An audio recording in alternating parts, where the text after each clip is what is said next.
Hello and welcome to the Weekly Scroll podcast brought to you by the Adventure Archive. My name is Ryan, and with me today we have a special guest co-host. Anyone who's watched the show for a while will actually remember our first episode was Jason and I. So with me, and for those that can't see on the podcast, is Jason. How's it going, Jason? Great, man. Happy to be here. Happy to revisit the podcast as a co-host. It's awesome. It's a good time. It's great. For those who also don't follow us as much on YouTube or the actual play side, you should go subscribe to our YouTube. But Jason is our Merkborg, Death in Space, I think like Thursday / Free League, Stockholm game. Cartel. Our only DM right now running games. So so go check out those actual plays. We just finished a Death in Space actual play, and I think we're starting another one next week. Next week, Search and Salvage, which just got dropped by the Stockholm Cartel guys. So don't read it yet because we'll be running that. Yeah. So it'll be a good time. I'm really excited for that. And then, and again, I don't know how often we've said this on the podcast. We are the Weekly Scroll, but we are under the Adventure Archive umbrella.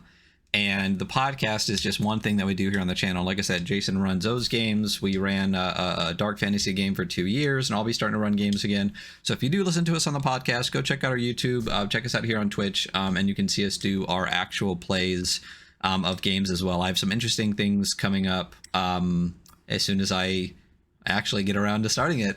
So that'll be fun. But today, we are going to be going over a really cool game that I wanted to go over for a while, and it's interesting. We'll dig through it. It's fun, like we normally do. It's been a while since we really did a full episode, so we're going to do that. And it is Eyes Beyond the Torchlight. Yeah. So this in my hands, again for you people in podcast world, is the Eyes Beyond the Torchlight box set.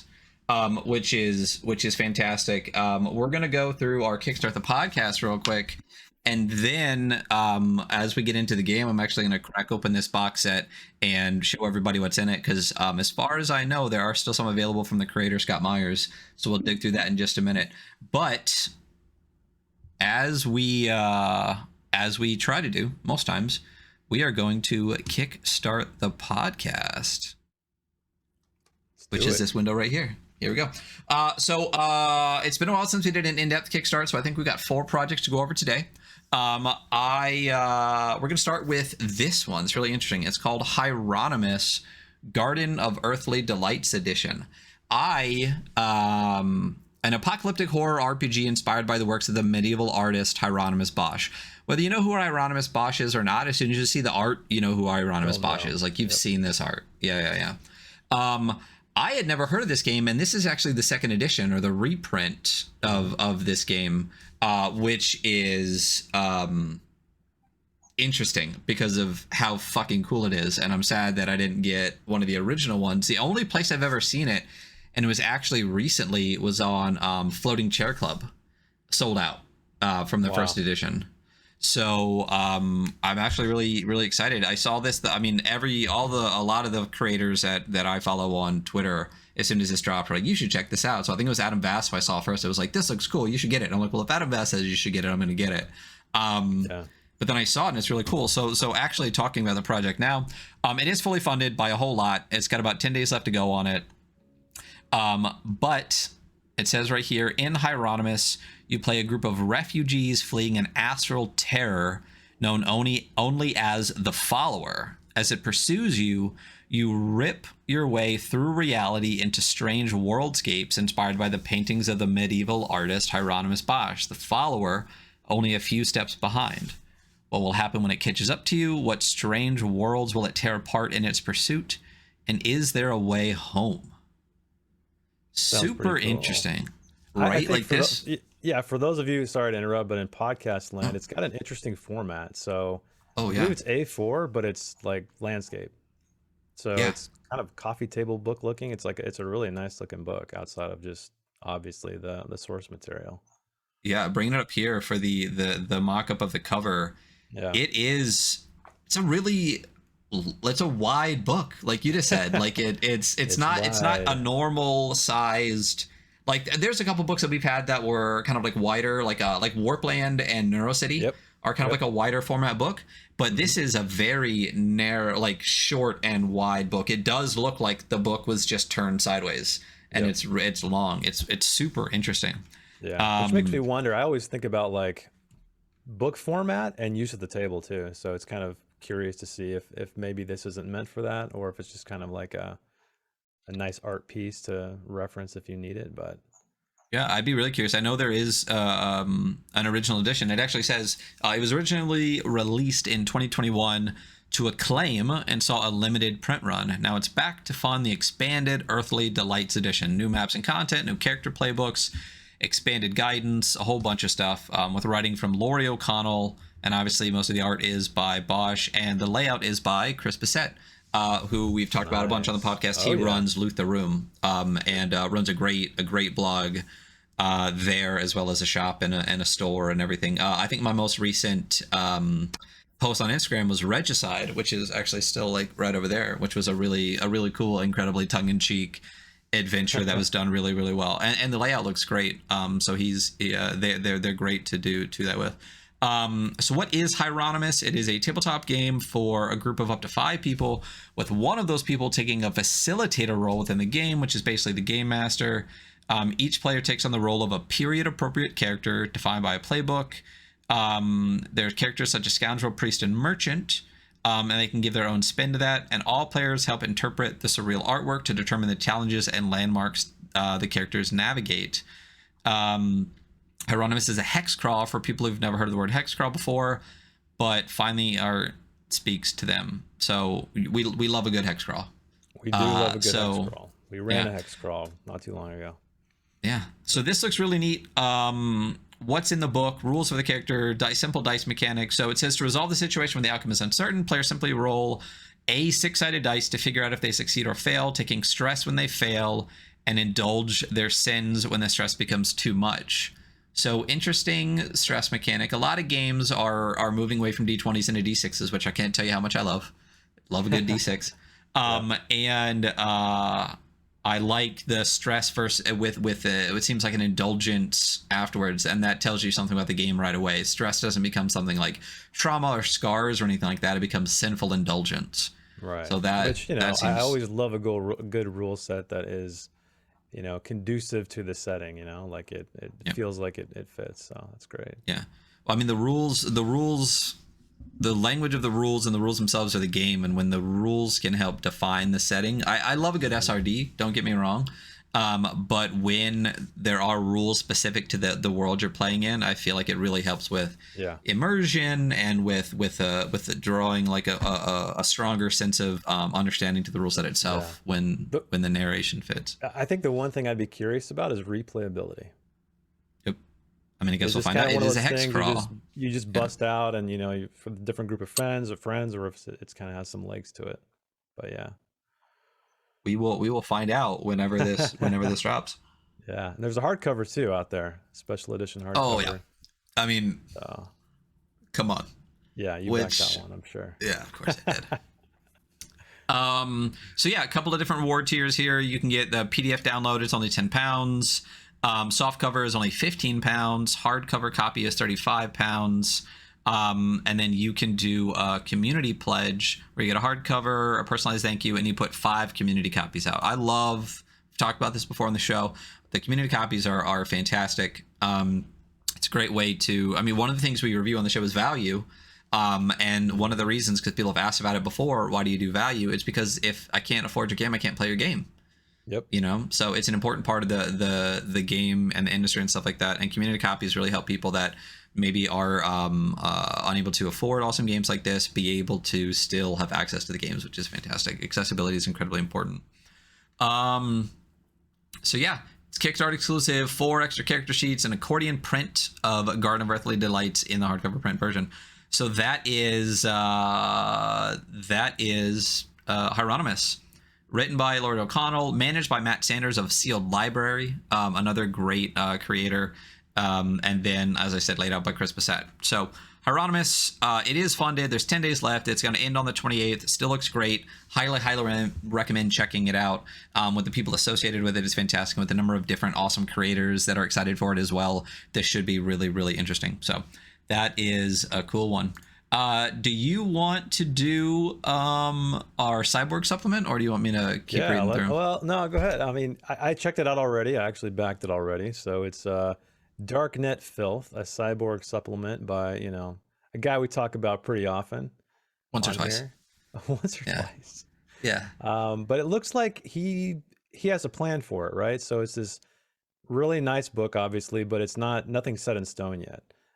He says he has basically right here, you'll have a good mix of whatever I'll cook up. I have plans for 2 short adventures, a table, digital, viruses that infect careless punks, a bunch of cool items to fiddle around with, a few website and some sort, meaning locations on the net, new apps, et cetera, monsters and so on and so forth. So you're kind of like buying into his ideas, I think, at this point, which, are always going to be great because he's got tons of stuff. Merkborg, now Cyborg. So, and for those in podcast land who don't see his name on the screen, is Christian Eichhorn. Oh, who, sorry, again, should have mentioned that. We've talked about quite a bit, and I'm really excited to see a lot of the Merkborg creators that we've followed and backed for a long time switching over to not completely switching, but really digging into Cyborg as well. Aster Lich, Philip Reed, Christian Eichhorn, a bunch of other people.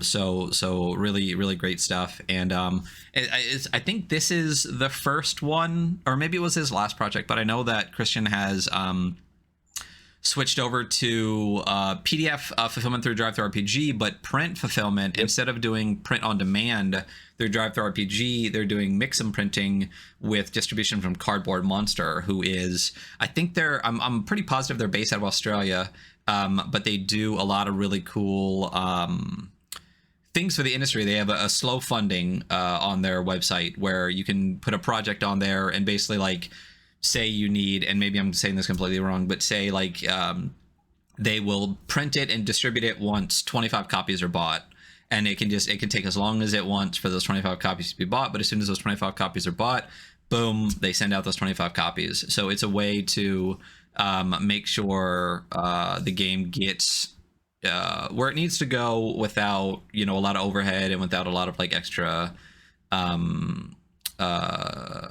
extras of the books that end up sitting somewhere or anything like that. So it's a cool way to do it. I know that his last project one of his projects has a hardback version. I think it's Purgatory on Cardboard Monster. So that's a cool one. And for us completionists, we'll probably end up backing to make sure we have all their stuff. But yeah, this looks really cool. I think this is their second Cyborg project. I know they have one that finished and is currently what is it? The Cults of the Hadron Lamb. Hadron Lamb. Yeah. And for you art nerds out there, he's also been posting a lot about using this cool AI art generator called Midjourney, which I've personally been messing around with a lot. And that is actually the cover of the Lamb one.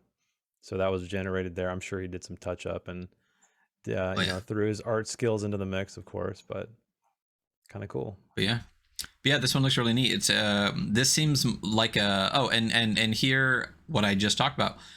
This is the cover for the Cult of the Hadron Lamb here on the left. Those in podcast land, you'll have to come look at it. And then Purgatory is the hardback version on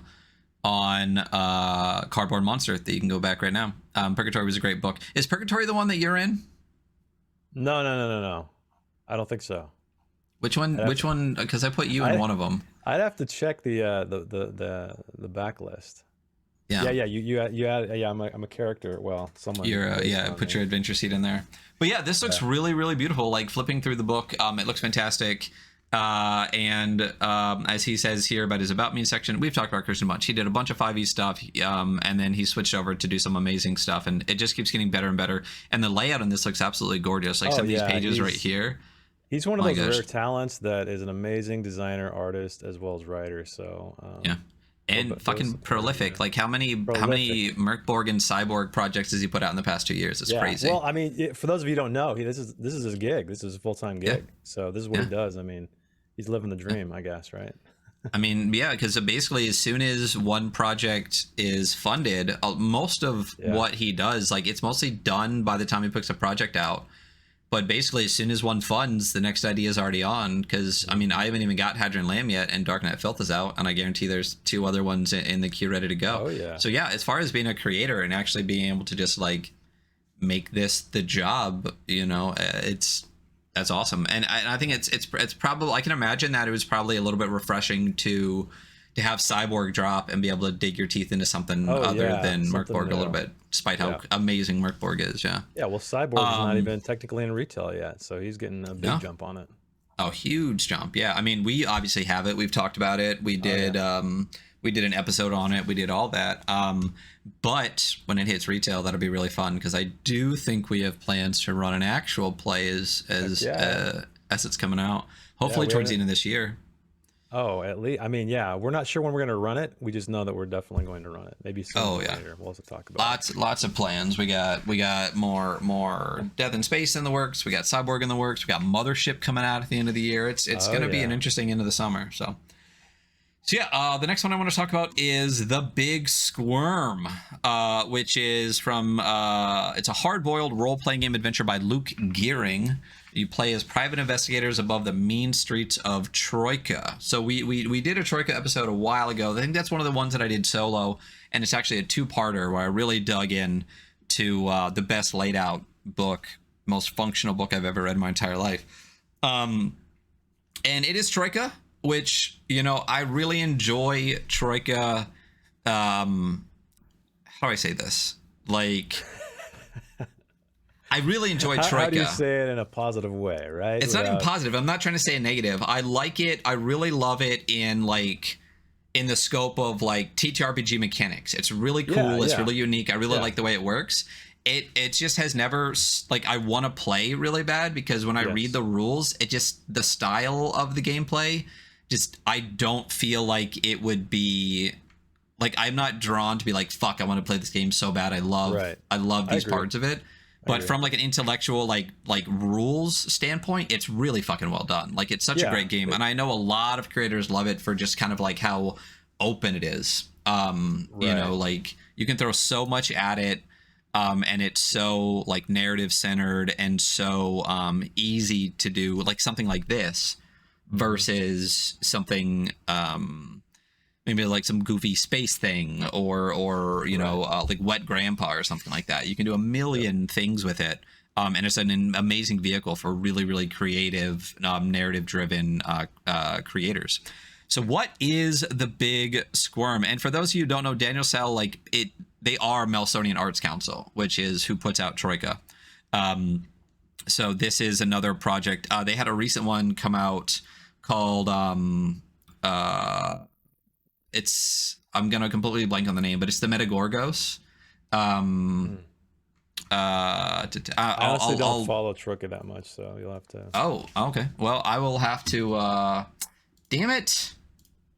Now I'm gonna be fixated. I love the layout of this, though. I mean, you can see it, like, it continues with the standard that the core rulebook set, where really nice clean pages. It reminds me a lot of what Johan Nor did with the Into the Odd remastered, where it's kind of like art heavy on one side, clean text on the other, super readable. So I appreciate that standard from like a layout perspective, definitely.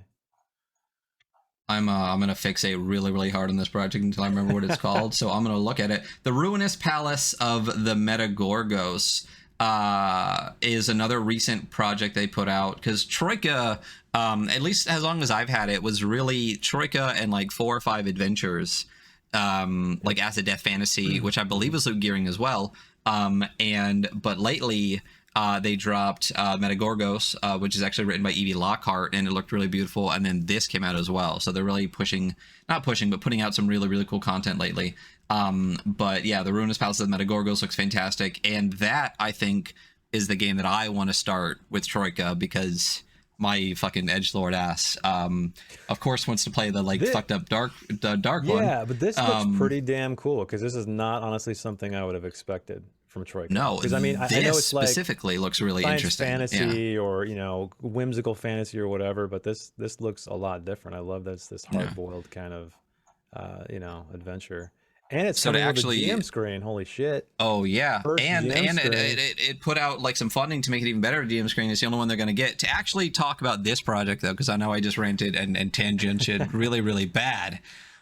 Squirming the Big Squirm, despite his privilege and reputation, Downgate Arches has worms. They slither down the support chains, snacking idly upon animals, citizens, and visitors alike. Assassins play poison dart tag in the open space between the banging buildings. They have been dispatched by aggrieved parties. All have paid out small fortunes for ownership of yet unborn scarfworm futures. The chains of custody are long and spectral. Speculation was rampant before the pretender worms began to hatch, and when they did, the crash hit everyone. These were no scarfworms.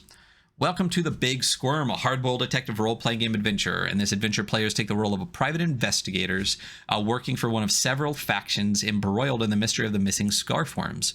Players will search, steal, and trade for clues, exploring a wealthy neighborhood in the infinite city of Troika. What they uncover will have massive implications for your ongoing campaigns and provide a huge amount of gameable material to take your game even further into the weird and infinite city. The clear goals and open-ended creativity of The Big Squirm is also the perfect way to introduce new players into the world of Troika, and Troika is a great introduction to the world of role-playing. And then a couple images here, like you said, that are really, really cool layouts.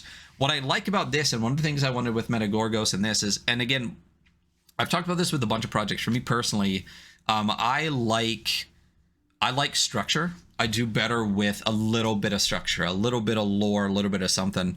And when I've read some of the Troika things, I think Troika is too loose. It's a little too loose. It's so loose. Yeah, you know what I mean? That's me. Like, for people who don't have a ton of time, like these kind of games, while I can appreciate them appealing to that audience and they allow all this creativity, man, I need a little more guidance because I don't have time to make everything up. Personally, that's just me though. Well, and that's how I felt with some of the early adventures, but with Metagorgos and with this, where it feels like a little bit more defined adventure in it, as opposed to like, here's kind of a setting, here's a background, do what you want with it.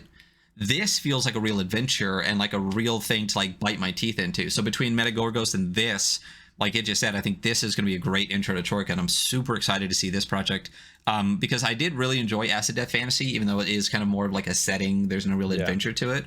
Right. But Luke Gearing's, and I mean, if you don't follow Luke Gearing or the Violent System and their blog at all, you absolutely should. They're an amazing creator. So definitely go check out their stuff regardless. And if this is your first intro to Luke Gearing, it's a hopefully it looks like it's gonna be a great intro, so go check that out. Further going down here though, rewards, there's a pledge for £10 for a digital copy, £30 for it in print. It's an A5 hardback, saddle stitch, full color. 48 £48 for the Troika hardback book, the Numinous Edition, and the Big Squirm.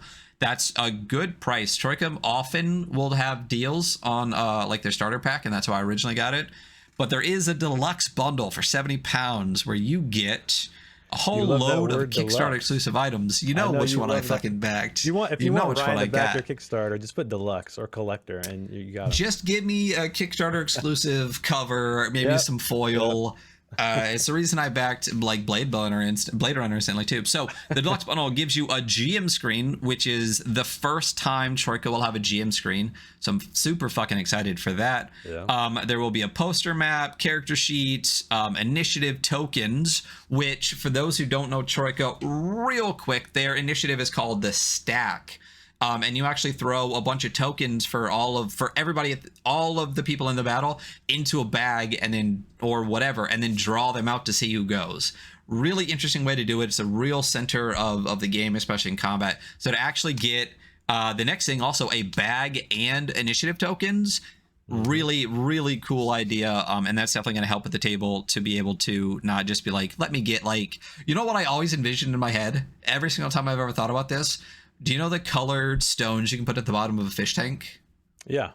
That's exactly what I always thought of. Like I would just go buy like a couple of each of those. Yeah, that's what always jumped into my head. Using those for like Magic the Gathering trackers or whatever. Yeah. And then if you want to do $495, you get an original piece of artwork. I held off on that. Oh, you held off? No way. Okay. It's all gone anyway. It's all gone. There are more add-ons. I think it's just a one piece. A lot of people are doing that lately, and it is really cool that you can just get like the one additional piece. You can get add-ons to basically all the books: Frauds and Benevolence, or Acid Death Fantasy, Slow Slate of Plankton Downs, very pretty Paleozoic Pals, Permian Nations, and then you can also get Metagorgos, which is the last project, and Academies of the Arcane, which is basically like Magic School. It's written by Brian Yaksha, who's another fantastic creator, so definitely go check that out as well. I think there was only one or two of these I didn't have, like Slow Slate of Plankton Down, so I grabbed all the ones I didn't have because the completionist in me said, well, fuck, I need to have everything Troika's ever done. So that's what's going on with that. Yeah, there is a complete breakdown of all the chapter sections and everything that happens on it in here. The book itself looks really, really beautiful. It's got a breakdown of Troika, and then as far as the stretch goals go, they're hitting pretty hard. It funded at 11,000. They're currently over 50,000 with 23 days to go, which means as far as stretch goals, they have goals out to 60,000. But they've already got rival investigator mugshots, big squirm bookmarks, genuine Scarform stickers. The GM screen has been upgraded to thick 3-panel board. They've unlocked a ribbon bookmark, which, you know, we love a good ribbon bookmark here. Gotta love ribbons. 60K for 2 ribbons.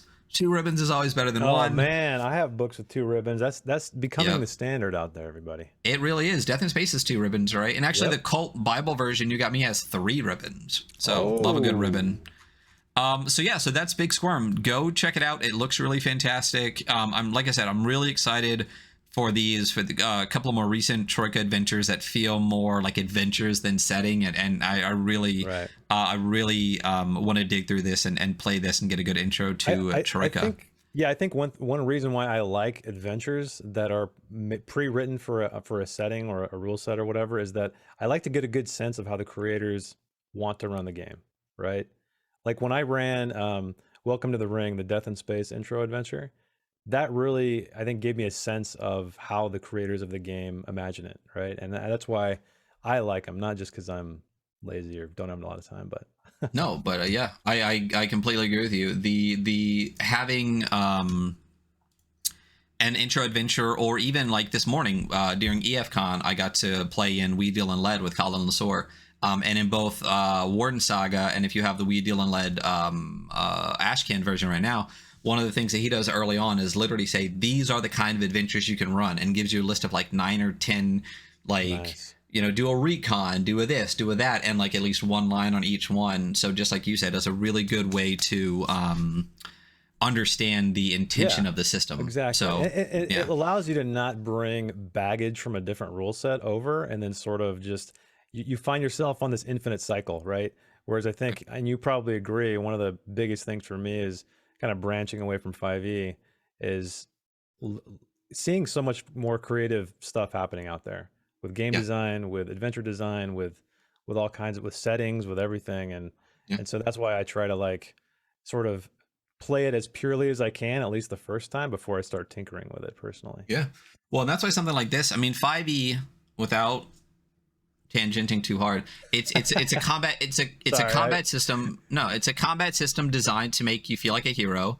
But it's not a narrative game. It can be, you can make it that way. It's not designed to be that way though. So for a game like this, where it's like a detective story, where it's mostly social interaction, not really the system for that, but Troika really can blossom in those kind of systems and those kind of settings and those kind of adventures.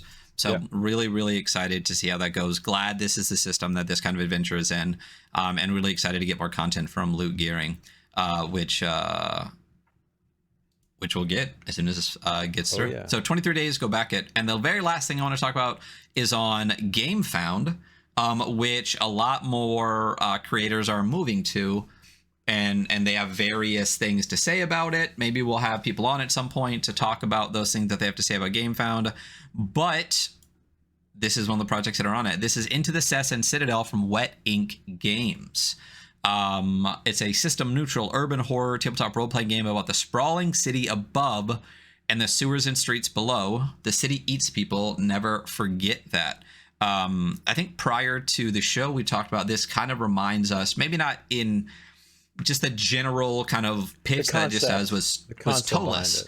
Yeah, from Monty Cook, which is just a giant sprawling city setting, and you can be above and below. Yeah. But the art from Wet Ink is crazy. Absolutely stunning. Awesome. There's a piece I'm sure is on here. I'll scroll down to in a little bit, but reading about this a little bit more. Roads beyond counting and buildings that block the very sun, a city that stretches without measure and whose secrets are without number. A sprawling metropolis built on the bones of cities long forgotten. It is every bit as colorful and chaotic as it is deadly and unforgiving. It is ruled from the glistening spires above. The nobles, demigods of flesh made gold, whose tyrannical whims ebb and flow like bloody tides across the city. Yet, as tall as a city towers above, so too does it descend below, where dark and terrible things roil with hunger beneath the cobblestone streets. The city eats people. Never forget that.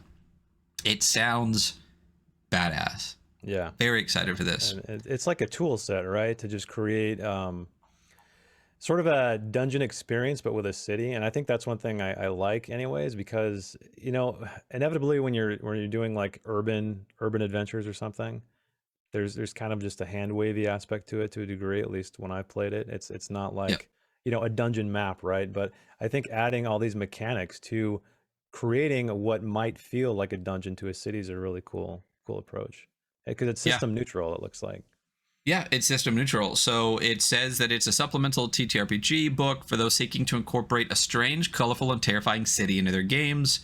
It's a comprehensive guide to running adventures or campaigns within a fantastic city, along with an overhaul of the adventuring system to better accommodate the unique challenges and benefits of the sprawling city. And it does say it's a way to turn traditional city into an immersive dungeon-like adventure setting, exactly like you said. The rules, it does have rules to generate an urban environment from a 6-mile district down to a single building. So this looks really thorough. And again, damn, the art is so good. I follow them on Twitter, and they were dropping some of these pieces during this piece right here. Oh man, I don't know why this kind of very long person, like elongated neck and and the arms and the shading on it, I don't know why, but I was just like, damn, like I love the composition, I just love the way it's done. And the layout, anyone that watches the shows knows we like pink a little bit, and this book's got a whole lot of pink in it, so we'll take that. But it is like a toolkit, like you said, so it looks really amazing, and really dark, and really cool. Rules for traveling, tools for generating urban environments, guides for running the urban environment, step-by-step guides for generating and running 3 unique city landscapes, hundreds of tools, hirelings, contraband, unique districts, dozens of tables, 50+ monsters, magical artifacts, spells, diseases, and all system neutral. It does come with a special edition hardcover. Looks really gorgeous. It is pink on the cover. And it has this kind of like silver foiling on it, and it looks, there's no writing on the front cover, which is fantastic. This like quasi kind of like version cover on the front. It's the same design as the regular cover. It's just not, the regular cover is not foiled, and has Into the Session Citadel written on the front. So I back that. There's not a whole lot of add-ons or tiers. You can pretty much get the special edition hardcover, the regular hardcover, the PDF or a retailer tier, and that's it.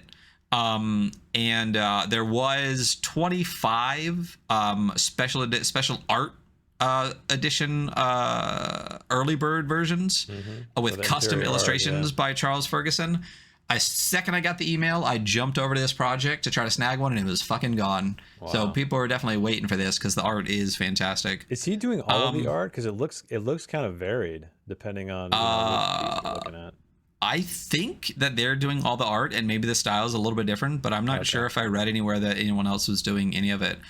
Maybe there's some other creators in it, or maybe he just has a pretty like varied art style, but I think I'm pretty positive it's all of them. The game, although is system neutral, was designed for D20 systems, but obviously, I mean, anyone can switch it to anything else. So this is Into the Session Citadel. It is funded. It is over 20,000, which was a funding goal. And it's at almost 21,000 right now. It just dropped. There's still has 27 days left in it, but with stretch goals, where is that at? At 25K, guess what they get? A ribbon. Yeah. 30K digital adventure, 35 UV spot coding, 40K another digital adventure, 45 another digital adventure, 50 a second ribbon bookmark, and then after that even more. So let's get those 2 ribbon bookmarks. Go over to GameFound. It is a nice. It seems to be the primary like large crowdfunding spot outside of Kickstarter right now. I know people itch fund and do all sorts of things like that, but itch funding, regardless, just based on it's not people's knowledge of it and the way that it's formatted, I don't think it's really designed to be like 50, 60, 100, $200,000 projects. It's more small funding. So GameFound seems to be the one that people are moving over to. Vast Grim was on this, right? Yep, Vast Grim was, Cyber Metal was. Exposure to GameFound was Vast Grim, I think. Yeah, I know. Cyber Metal was. The Dark from Disaster Tourism was. Vast Grim was. I think their next project from the creators of Vast Grim was too. The Crawling Dark, the Merkborg Adventure, and then this was as well. So go check it out. Let's make GameFound another. We can rival Kickstarter a little bit. And then maybe at the very least, it'll make Kickstarter rethink some of their future business plans as far as the blockchain goes. Dumbasses. But that's it. That is Kickstart the Podcast. Nice. Good selection. That was. I know we started a little bit late and that ran a little bit long because I'm chatty today. But I know I can't get a word in, but that's all right. Keep going. No, just cut me off. My ADHD is gonna be real bad. Just start talking and I'll stop. All right. We're gonna switch to Eyes Beyond the Torchlight by Scott Myers. So, like I said, what I want to talk about real quick is the box set. I believe there are only 50 of these. Yeah, I got number 29. Of course. Yeah. So go check those out. But I did want to just kind of go through it as we open the book. So we got some dice. We got a pencil, which says Workhorse RPG Studio, which is the studio that this is published under. Got a couple stickers, Workhorse. We got Red Dragon. I honestly don't know what this is. I'll have to ask Scott about that. We got an Eyes Beyond the Torchlight sticker. We got an Eyes Beyond the Torchlight bookmark. Nice. Which is nice. And then here's the meat. This is the actual stuff. First, let's pull this out. There's a little GM screen. It's cardboard. Cool. It's thin, but I really like the I like this kind of like in the middle. It's kind of neat. And then on the back, so there's the art from the front. There's some cool art pieces on the sides here. And then it's got rules laid out for you. And then the book, because today we're going over the player's guide, which is much shorter than the full core GM guide, but it is actually broken up into 4 zines inside here, 4 softback zines. And what are they? So you have the core rules, players. So there's Swords, which is book 1, which is characters, which is all the character creation stuff. You got Sorceries, which is book 2, which is the rules and treasures. You got Serpents, book 3, which is monsters. And then you got Soothsayer, book 4, which is the setting. There is a setting. Okay, because that's on a map at the end of the player or the player. And then the in the setting guide right here, they do have a nice big map right in the middle, which is a really great place to play it. I really like this. I mean, I love the hardcover book. I do have the first edition. We're going to go over the second edition. But I mean, as far as like at the table, like this is a lot easier for the table. Size. Yep. Yeah. So is there an adventure? I have to ask, is there an adventure anywhere? Or no? Oh, I honestly don't know. I've read I've read the entire core at one point, but have much more. It's been a while, and I've been focusing on the player's handbook section. I don't think there was one. I will say though, I do. when you get this, you do get sent the PDFs, but it's the 2E PDFs. It would be really nice to actually get these little ones in PDF as well, just to have the PDF itself broken down into a little bit more biteable pieces too. Don't know if that would be a thing to actually get these instead of just the regular one. But if you do get the box set, these are still available from Scott. There's an Adventure in the Soothsayer book, says Scott. So Scott Myers, the creator of the game, is in our chat right now. So thank you so much for being here. Yeah. Thank you for including an adventure, because we were just talking about that. Yeah. How I love to have a creator's adventure in there just to get a sense of, you know, the tone, specifically when there's a setting involved. Oh, here we go. Chapter 2, The Lost Tomb. There you go. Very excited. Yeah. Yeah, looks really cool. I mean, all of this looks really cool. Super excited for this. As far as I know, like I said, there are still some of these available. And if you do get the box set, again, as far as I know, you also get the 2E PDF with it. So it's a great deal. Since I think the hardback that's out now is the first edition, and there is a second edition for the PDFs. It's a great way to get the book. The box set itself is great. It's not huge by any stretch. The zines are relatively small, but it's a great way to hold it. And you know we love fucking boxes, dude. I from my second edition days, man. And then they like went away. They all turned to books, and then now they're finally bringing box sets back. Which, yeah, you know, I mean, it allows. It's like a board game. You can keep all the stuff in it. You can get the stuff in it. Yeah, when I get like 6 zines for something, I want them to be in something. Exactly. You know, I mean, you could also, you know, go talk to the iWizard and snag some boxes that way if you want. Can do that. I'm gonna have to get batch number 3 at some point soon. As soon as I get all my stuff actually on a shelf. So that is the box set for the game that we're about to talk about right now. It's really beautiful. I love it a lot. I love, like, on the side, that's going to look fantastic on a bookshelf. Yep. And I know this is a really small feature, but if you look at the side, it's the same on both sides, but it's switched. Obviously, because that's how it reads. It's like a flag. So see, it reads down one way and up this way. Speaking of that, you know what's weird on my knock? I don't know if you've ever noticed, but if you look at the knock spine, see if I can get my camera to focus. It goes up, not down, right? Yeah, it's the other way. I'm like, what's up with that? It's so weird. I don't know. But I love that it's both ways, because whichever way you want to put it, and again, it's the smallest little detail, but if I want it to read down instead of read up, I can just flip it and it doesn't matter because it's a box. So let's actually get into the fucking game that we're supposed to be talking about. Let's do it. All right. Kicking over to the game read-through window. Here we go. Eyes Beyond the Torchlight. The player's guide. Again, there are, this one is only about 92 pages. I think the core book is something like 200, because they put in a lot of this, like all the things that's in the box set, like the setting, the treasures, like a lot of GM guidance, a lot of that stuff too. But this will just be like the core rules for playing the game. So that's what we'll go over, because 200 is a bit much when a lot of it's GM guidance. And with how much I'm fucking talking right now, 200 pages would be here all fucking day. So written by Scott Myers, layout by Scott Myers. Most of the art done is modified from Creative Commons stock art and public domain photographs, and illustrated by Scott. So I actually want to move this over, and I wonder if it's going to affect. It's not. Yes. So welcome to Eyes Beyond the Torchlight. This revision of the original brings some new content, like expanded ancestries, updated stats, boosts and setbacks, optional rules, and more. And a new digest size format.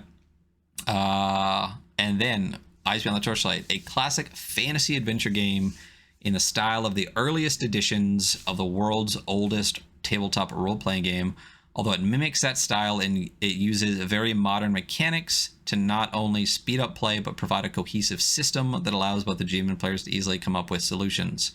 It's highly compatible, etc., etc. There's a glossary of terms, which I think is cool. If you've played a lot of role-playing games, most of these are pretty intuitive if you're not sure what they are, so we're not going to dig through those a bunch. And then there's a section here, which is cool. I'm actually going to flip my camera real quick. What makes it different? That's my favorite section. Yeah, what makes this different? The dice mechanic, the player facing, it's player facing in a simple, I'll just read through it. The dice mechanic is, it's a d20 plus stat to meet or beat a target of 12. So Eyes Beyond the Torchlight is mostly player facing game system, meaning most rolls are made by the players, leaving the GM free to facilitate gameplay. It's simple modifiers. All rolls are resolved with a simple dice pool of 1d20 plus stat, and possibly a boost of a 1d6 or a setback of a 1d6, either add or subtract that. And the only regular modifiers in the game are the threat number. Threat number subtracts from the roll, and if the total meets or beats 12, it is a success. And armor, which subtracts from damage done on the character. Pretty clean, pretty straightforward. Yep. I think and then, I want to briefly say I wish all game books had this, because whenever I pick up a new book, I'm like, why am I buying this? Like, why should I buy this? And this right here tells you just a really quick glance at the rules and the approach of the game. So you know immediately, like, okay, am I going to hate this? Is this something I'm looking for? I wish more games had this, but that's all I wanted to say. I really wish games had this more than like, what is a tabletop role-playing game? Yeah, it's like, I think we know that, but I feel like there's a lot of games that are cutting that out now, less mainstreamy ones, because if you're buying an indie RPG, you know what a role-playing game is. So, but yeah, I love this aspect. Like when I first cracked this open, I was like, oh shit, finally! Like, now I can just look at these 2 pages and know exactly how this game differs from other ones. Yeah, it's great. It's great. Yeah, I really enjoy this. They did a good job with that. A standard target. Most actions that have a chance of failure require a roll. We talked about that with the target number. The target number is 12. And most rolls that do not involve monsters, NPCs, or other obstacles like traps are rolled against a target number of 12. You must meet or beat the target to succeed. For more on targets, see page 12. Merkborg basically kind of has that, like the DR12. Default 12, yeah. Which in Merkborg, though, it's a D20 system. Well, this is too, but I think it's more difficult, right? Because normally it's like a 10 is the average. Whereas the way the math works in this, I think, he says like it was like 60% of the time you'll succeed or something like that. I can't remember. We'll have to look at it. I mean, you know me, and we just talked about it, I think, just a second ago, as far as a D20 system goes. One of the reasons I prefer 2D6 systems is because the bell curve. I feel like if you're good at something, you should generally succeed, and there might be a consequence to it. So if you're really good, you get it all the way. But the D20 system, it's a 1 in 5 chance every time. So it really comes down to your stat dice. But this does use stat dice, which gives you another roll, which gives you varying bell curves. And I mean, I would love to sit down and just look at the math of all the bell curves at some point and just see the different stat dice and your chances of success with that. And it's interesting about like using that on like if you have a 60% chance of success versus something else. Like again, this morning with like when I did Primal Quest yesterday, since it's a subtract lower from a higher, it makes the game a lot more difficult to succeed. You're much less likely to succeed without good stats. So a game where you're more likely to succeed, it really kind of helps define the game a little bit. Like, is everything harder or is everything a little bit easier? And like, how does that affect the gameplay? Which is really cool. Yeah, which if you're dealing with prehistory, things are probably harsher, so it makes sense for the tone. Yeah. Stat dice. Eyes Beyond the Torchlight uses 4 stats. Love a fucking 4-stat system. Yes, Give me more D20 4-stat systems. Yes, I love that. It's very reminiscent of the OSR, where you got like 3 stats a lot of the time. Not the 6 that we're normally used to with standard stuff, but yeah, I was glad to see not a shitload of stats. Yeah. Eyes Beyond the Torchlight. So yeah, brawn, agility, intellect, and presence. I like the term brawn. I might steal it. I think it says exactly what it is. It's your muscle. It's your beefiness. Each of these attributes is represented by a dice type from D4 up to a possible D12. The higher the dice type, the better the character generally is. Obviously, because again, when you're rolling two things, your bell curve will be higher with higher number dice. Yep. And it's kind of cool because it's not, the stat is not defined by a number like we're, or a modifier like we're normally used to. It's an actual die, which is cool. Yeah, it's really it's neat. I think that's one of the things I really enjoy about this. There we'll talk about it as we go through, that there are kind of like in a almost reminiscent of Flayo a little bit, where it's just like, I like that. And that's an interesting way to do something that people have done like before, and here's a different way that makes sense. I like it. And that pops up in the game a bunch. We use a single dice roll to calculate both failure or success and damage. Love that. I know you're a big dice roller. I like rolling as few dice as possible. I love that well, first of all, I love this game because it's player facing. You know how much I love player facing. So love there, yep. Awesome. I think this is cool too, though, that you're not rolling a separate die. But I mean, you are rolling a separate die, but you're not. You know what I mean? Like, because you have the. Anyway, we'll get into it when we talk about the. Well, this whole concept of rolling it kind of, but like I think we talked about this before. Like when I was really pushing away from 5e, one of the early games that I read was Maze Rats. Yep. And however small it is, in my mind at the time, when you've done a lot of 5e, roll 2d6, and however many are over the target's armor or number, that's how much damage you do, and that's it. Blew my mind on the simplicity.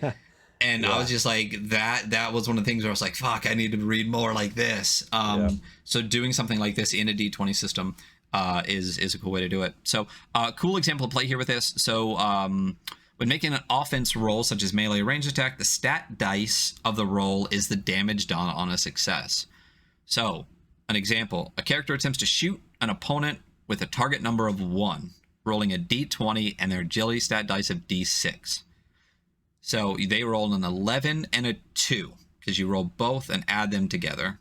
That gives you a 13. You subtract the target number of 1, which gives you a total of 12. And as we said before, 12 is a baseline for success. You succeed. The damage done to the opponent is 2 hit points, which is the 2 you rolled on the agility stat dice. Yeah. Clean. I like it. Like I said, I'd love to sit down and really look at the numbers sometime. For more in combat, there's other thoughts. And then threats. All monsters and NPCs have a threat number. That is how difficult any task is to perform against the opponent. Defending. The only thing, honestly, that threw me off here is because when I see threat number, TN, I also think of target number, right? So he specifies target number here. He never says it as an abbreviation. But just in my head, because of probably Merkborg and other things where it's called like your defense rating, which is also a DR, it kind of took me a second to process that, a target number is not a threat number, even though they could conceivably be the same acronym. That was the only thing. That's very true. Yeah. Well, yeah, and I mean, I think we've talked about that before too, where the verbiage and the wording you use in your games, there is kind of like a standard to a point, and you can deviate to a point before it becomes fiddly. And I'm not saying that this is, but that is that would be a kind of a concern depending on how you want to abbreviate. If you can never abbreviate target number, which generally is always a 12, because threat number is also a TN, then that's something to think about as far as that. But whether it's making melee ranged attacks, defending against their attacks, which uses dodge or casting roll or more, the threat number of an opponent is subtracted from the player's roll. That's basically what we talked about already. The total of the roll must be 12 or higher, and that's it. So basically, everything has the threat number, and every time you roll something, since it's all player facing for you, if it's against an opponent, you always subtract the threat number from your roll, period. And basically that threat number... I mean, that's 12, really intuitive in that the more threatening something is, obviously the number is going to be higher, and that's always going to subtract more from your roll. So a rat might be a 1, and a dragon might be a 10, and with the numbers that you roll, especially since you're rolling 2 dice, and you're probably, that's going to make you higher. It's clever, it's intuitive, but I think what you said is true. With 2 TNs, it can be I just screwed it up right now, in fact, when I said threat number, target number. But also, those represent hit points of creatures, which we'll get into a little bit later. So that 1 and that 2 translates to yet another number, which would be the hit points. So couple of other things. I mean, there is a lot of, right at the beginning, a lot of definitions, like a lot of explaining before we get into it. I think it's good. There's also a lot. This is not a rules light game, and that's not bad by any stretch. We talked about the same thing with Flayo, but it never claims to be, so that's fine. Right. But a lot of heavy reading right here in the beginning before we started getting into the basic rules, just so there's understanding as we continue through. Boosts and setbacks, you can roll. Some rolls are easier, which are boosts, and some rolls are harder, which are setbacks. When a roll has a boost, you add a d6. When it has a setback, you subtract a d6. It's the same kind of mechanic that Shadow the Demon Lord has. Yep. You know, same kind of thing where you advantage, disadvantage. You know, that's essentially what it is, but like with a different mechanic. Yeah, well, and then so basically, I mean, if you take averages of it, basically a boost gives you a +3, and a setback gives you a -3 on average, roughly, which I really like. I like it because it helps you granularly add interest to things. You can quickly say, "Oh yeah, that's a setback," or that's a boost, right? Rather than it's more interesting than just rolling another d20 and seeing if it beat out the other one or didn't. You know. Now I don't remember. I don't know why I'm blanking on it. Is there a point where you can have multiple boosts and multiple setbacks? I'm sure in the basic rules we'll touch on that, but I don't know why I'm blanking on it. I can't remember if there's like double. I don't think so. I think you might be thinking of the edges and the maybe hindrances. Because if there was a way to do boosts and setbacks where you can stack, you're almost creating like a d6 dice pool. Yep. So which is neat. I think in this system I'd much prefer either you have a boost or a setback. You know what I mean? Yeah. And like you just get the d6, because I think the math, like you could have as many d6s as you want and just take the highest, but I think that puts a fiddliness that's unnecessary in here. Basically you have a boost or a setback, and if you have a setback and for some reason you get a boost, you just get nothing. Like that's just cleaner, I think, for this kind of d20 system. So it seems like that's what it is though. Yeah. Maybe I'm going to read the next paragraph and it'll probably answer my question, but oftentimes a character's edge gives a boost to certain rolls, and some monsters have various abilities that give them setback. These are the two most common uses for both. And we'll read more on page 13. Yeah. Hero and villain points, are a pool of meta currency players can spend to affect the game. Each character starts every game session with a set of around 5 hero points, which can be played at any time, and villain points are possessed by the main villains. The GM can spend them to complicate the players' lives a bit, and we'll get to that again in the future. Edges and hindrances. Edges are useful traits that characters possess. This could be anything from the ability to fight in the dark to accelerating in archery, and hindrances are traits that determine that are detrimental to a character. Most characters begin with 1 or 2 ancestry edges and 1 or 2 archetype edges, depending on what they choose. We'll talk about that a little bit more. I still feel like the humans got the short end of the stick. I was reading them, the halflings and all these are archetypes or these races, or they have like pretty cool shit. And then you look at the human and it's like, oh, you know some people that will show up in 4 days to help you fight or something. Yeah. Yeah. I mean, and this is one where I'm like, I could take or leave this kind of thing. I wouldn't mind. I kind of I lean away from using anything tied to race or ancestry and anything like that, giving like stat advantages and things like that. Yeah. I think whether there's any intent or behind it, I think especially in just where we are right now, it opens up conversations that I find unnecessary in tabletop role-playing games to have at the table. Not unnecessary, that's probably a bad way to word that. I don't like stats associated to race, because I'd like people to be able to be free to do kind of anything they want and not try to metagame into the race they feel is better. Like, why not let the abilities and the class and whatever it is dictate those things? You're training rather than sort of just what you're born with. Right. That's a much better way to say it than I think what I just said. It's just, and I mean 5e does it, and I mean, it's fine. It exists. It's in the game. It's in the game world. Yeah. Remember the old days when a race was a class. Right? A race is a class. Yeah. So, I mean, again, there's no problem with it. I would probably shy away from using a mechanic like this specifically in the future. But, it is what it is, and it works. Simplified spellcasting. They use a simple system for powers, whether they're spells, psionics, or superpowers. There are a limited number of magical powers, also called spells, and casting these require casting rolls. And we'll get into that later. And then it talks about the simplified stats. So, cruise through basic definitions in the beginning. I do really love that reference in the beginning. It seems like a really quick rules reference right off the top. That could be in the beginning. That could be in the back. Yeah, you could. But the thing is, the way I look at it though is like you could read these 3 pages and sort of get a gist for if you're like an RPG veteran or if you played a few games anyway, you'll immediately know like, am I going to dig this or not? True. Very, very true. And reading those pages, I dig this. Yep, exactly. So, chapter 2, the basic rules. We still keep going into more like definitions.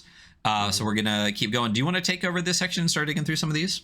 Yeah, sure. So it's like Ryan said, we're starting to get a little bit repetitive here. I think this is like getting in more to the meat of the rule set here, but we have the basic dice mechanic where it's the d20 plus your stat die, possibly a plus or minus d6 if there's a boost or a setback to meet a threat number or threat or target number, TN. See, that's interesting there how it's used as an acronym, but then sort of separated in the parentheses. But that's the gist of that. The target is always 12, I believe, right? I don't think it fluctuates because I don't think it ever fluctuates. I think, and maybe it was a little bit different in 2E, and I don't know why it's popping in my head before, but I feel like in 1E there was like more of a name to that kind of system for it. Yeah.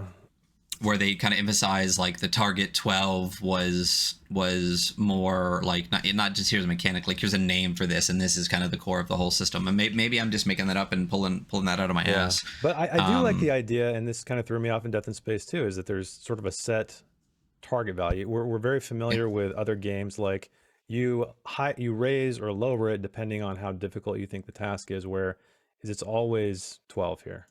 It's modified by another number. Yeah. But then moving on, we got checks, defenses, and offenses. So these are indicative of like the player rolling or the player facing, where you're gonna roll a defense check. You're not going to the DM or the GM's not going to roll to attack you. You're going to roll to defend, which I love because I feel like the more times you're engaging a player to do something active, like roll a die, everyone's gonna have more fun, and then it alleviates all of the stress off the GM too. They can manage the story and encounters and so on. Okay, so this last part, when to roll and when not to roll, I absolutely love this because a lot of people forget this stuff. And I know a lot of people make this as a house rule where, for example, there is often no need to roll for certain tasks players want to accomplish, right? If you're a rogue, you can climb a tower if there are footholds. You do not need to make that roll where someone else would have to, because that, again, is not their profession. So this is a really great way to separate these classes and everything. Rather than saying, hey, I need a roll. It's like, no, you're a thief. You can scale that wall. No, you're a war. What does it say right here? What's the next one? You are no reason for a tracker to roll to track a large beast through a muddy field. They're a tracker. Why would they be rolling for this? It just kind of interrupts the game with more. Yeah, exactly. That's what they do. And so I just made note of that because I really appreciated that. And that, to me, harkens back to rulings, not rules, even though this isn't technically a rules light game. This just shows you, like, don't think you always have to roll for everything, right? Like, if I'm going to search the drawer in this desk here, why am I rolling? I'm literally searching. I'm very specific to what I'm doing.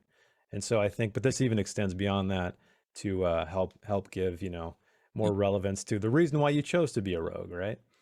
I do really like a couple of things I do enjoy about this period. I feel like a lot of the core mechanic, if the first game that jumped in my head when I started reading a little bit was Shadows of the Demon Lord, which is like a D20. There's a flat target number. There's D6 boosts. There's D6 setbacks and stuff like that. But it's a great game, so that's not a bad association. But I think we talked about this a couple of times now. This feels like a how do I describe this? Like, so OSR, however you want to describe it, how I've kind of started to do it is more like OSRs as retro clones, and maybe these NSRs people are talking about are the newer ones where there's rulings over rules and different mechanics and stuff like that. So this is not a retro clone. It's not. So I feel like it's got those kind of like modern versions, the old school version of ruling over rules and this kind of like modern OSR mindset on this rule set as well. And I really appreciate, because I know a lot of the OSR NSR games I've been reading lately, a lot of them aren't D20. And there are these different strange, not strange, but different mechanics. I really like all of the OSR kind of that aspect of it, the rulings over rules, and all of the like the simplification, this like don't roll, don't whatever. That's the thing about this rule set that really stuck out to me a bunch, was this feels kind of like a dragon game. But a dragon game that I would prefer to play because of the intent to a lot of the rule set and stuff like that, which I feel like is meant to be cleaner, easier, and a little bit smoother. Yeah. So moving on, we have the consequences of failure. This is pretty straightforward. This is essentially what happens if you fail a roll.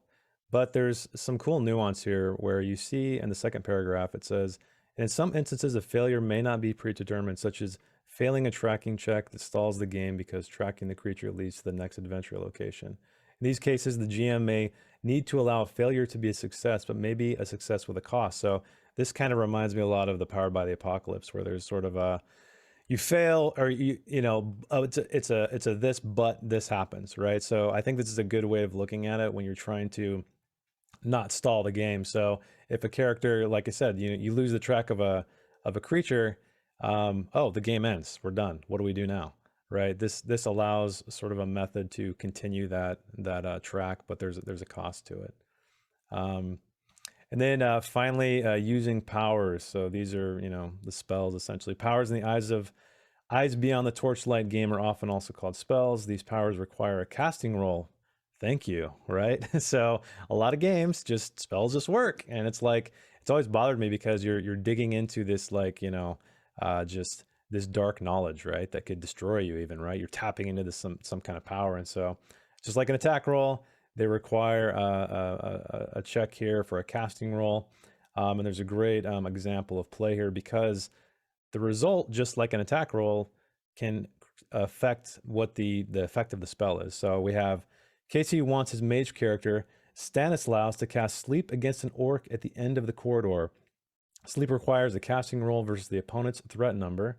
The orc's threat number is a 1, and the mage and mages use intellect for their spellcasting stat, so which is a D8 for him. He rolls a D20 and a D8, adding them together. It's 13, 10 on the D20 and adding 3 because of the D8. Then you subtract the TN of 1 for the orc. The total of the roll is 12, a success. But here's the cool part. The orc, where was I? The orc falls asleep for a number of rounds equal to the stat die. So that is the result you get, similar to the damage if you're attacking with a sword or something. So I like that aspect, how there's different degrees of efficacy of a spell, right? Depending on what you roll. Yeah. So that's kind of a cool thing there. Yeah, it's clever. I really enjoy it. It's a really, I think the core system with the stat dice. I know I've said this over and over. I don't like D20s because it's 5% like chance. Who gives a shit? Yeah. I don't like that there's not a curve. You know what I mean? It's flat 5% for every number. Throwing the stat dice in not only gives you a curve, which means you're more likely to succeed if you're good at something, which you should. That's literally how the fucking world works. But then that stat dice being able to be, like you just said here, like the number of rounds of something asleep, the number of damage you do, all of that kind of stuff. Yep. It's clean. How many things you summon? It really is. When we get into the spells, or if we're probably going to briefly go over them, but you'll see that in effect with all of the spells that are designed, and it makes it kind of, I don't know, it's cool because it's you're throwing more of that randomness into there. And it's cool depending on how a spell might be affected. So I feel like I say the word clever a lot, and one of those times I think another word that another word I want to use sometimes is elegant. Like this feels elegant. Yeah, like it feels like it's a lot of, I feel like there's a lot, and just the two dice give you all of it. Yeah, and that's all you need to do. I think once you wrap your head, so when I first read this, it felt like a lot of math to do, just to calculate something. But I think once you understand that it's sort of like you're rolling the damage together in a way, but it's also contributing to the check, and you start to understand about the threat number and everything, you're like, okay, I see how this is pretty clean. But again, it's a little bit of a departure from what we're used to, and so you just kind of got to take a minute and wrap your head around it. And I'm sure once it's at the table and you're playing through it, there's a great actual play at the very end of the book that demonstrates that. So yeah, I dig it. It's good. I want to play this game. Like, that's like one of the things I can say the most, and this is one that I've talked about for a lot. This has been at the top of our list of games we want to do for a while, and especially after Flayo, this kind of gives me similar vibes to Flayo. I was like, fuck, like as soon as we're doing Flayo, we're also gonna do Eyes Beyond the Torchlight. So really excited for that we're doing this, and I will be playing this at some point. I don't know when, but it'll be on our stream, which is cool. So many games, man. So many games to play. Hey, Scott actually just said Eyes Beyond the Torchlight was heavily influenced by, the first thing he says is Shadow the Demon Lord, which is exactly what I said. Yeah. Early versions of Dragon games, Savage Worlds, Black Hacks, Kickstart RPG, and a good chunk of Barbarians of Lemuria, which is the best 2D6 game ever. I've never read Barbarians of Lemuria, so I'll read that. But yeah, I mean, you can tell. And again, those aren't bad games to be influenced by. I think this is one of those things that really takes like the best parts of things and puts them together in a really clean way. So again, really excited for to run this at some point. But you could definitely see the Shadows of the Demon Lord kind of overtones in some of the core mechanics, but it's good. So all right, so stats. We talked about the 4 stats: brawn, agility, intellect, and presence. You know, tabletop role-playing games, you know what all of those are. We know these. Yeah. There are derived stats. So armor is based on the armor a character wears. Armor subtracts from incoming damage, so it's damage soak for armor. Hit points is based on a character's brawn, maximum brawn stat dice. So a D8 brawn is at 8 hit points to a character creation. Again, the stat dice give you other stuff. Like, you know, whatever your highest brawn is, that the max of that dice is your HP. Initiative is an intellect roll, which I like. I like that it's not necessarily a like a dexterity or something, like a dex or a brawn. It's not a physical roll; it's a mental roll. I do really like that switch. Move is based on a character's ancestry. There are moves in this, which, you know, it's basically just distances. Yeah. It's the distance. So run is a move plus a character's agility dice. So we'll see movement. And this gives a nice table of the things that the stats can be used for: checks, offenses, and defenses. So just to pick one, let's talk about brawn. It's used for death checks, force, hit points, to lift things, to open, recovery action, smash, stamina. It's used for melee attacks, and on defense for constriction, disease, drain, paralysis, petrify, poison. And there's a cool breakdown table here of all the different ways that it can be used for checks, for offense, and for defense. So it's a cool... I like this layout for this setup with the 4 stats.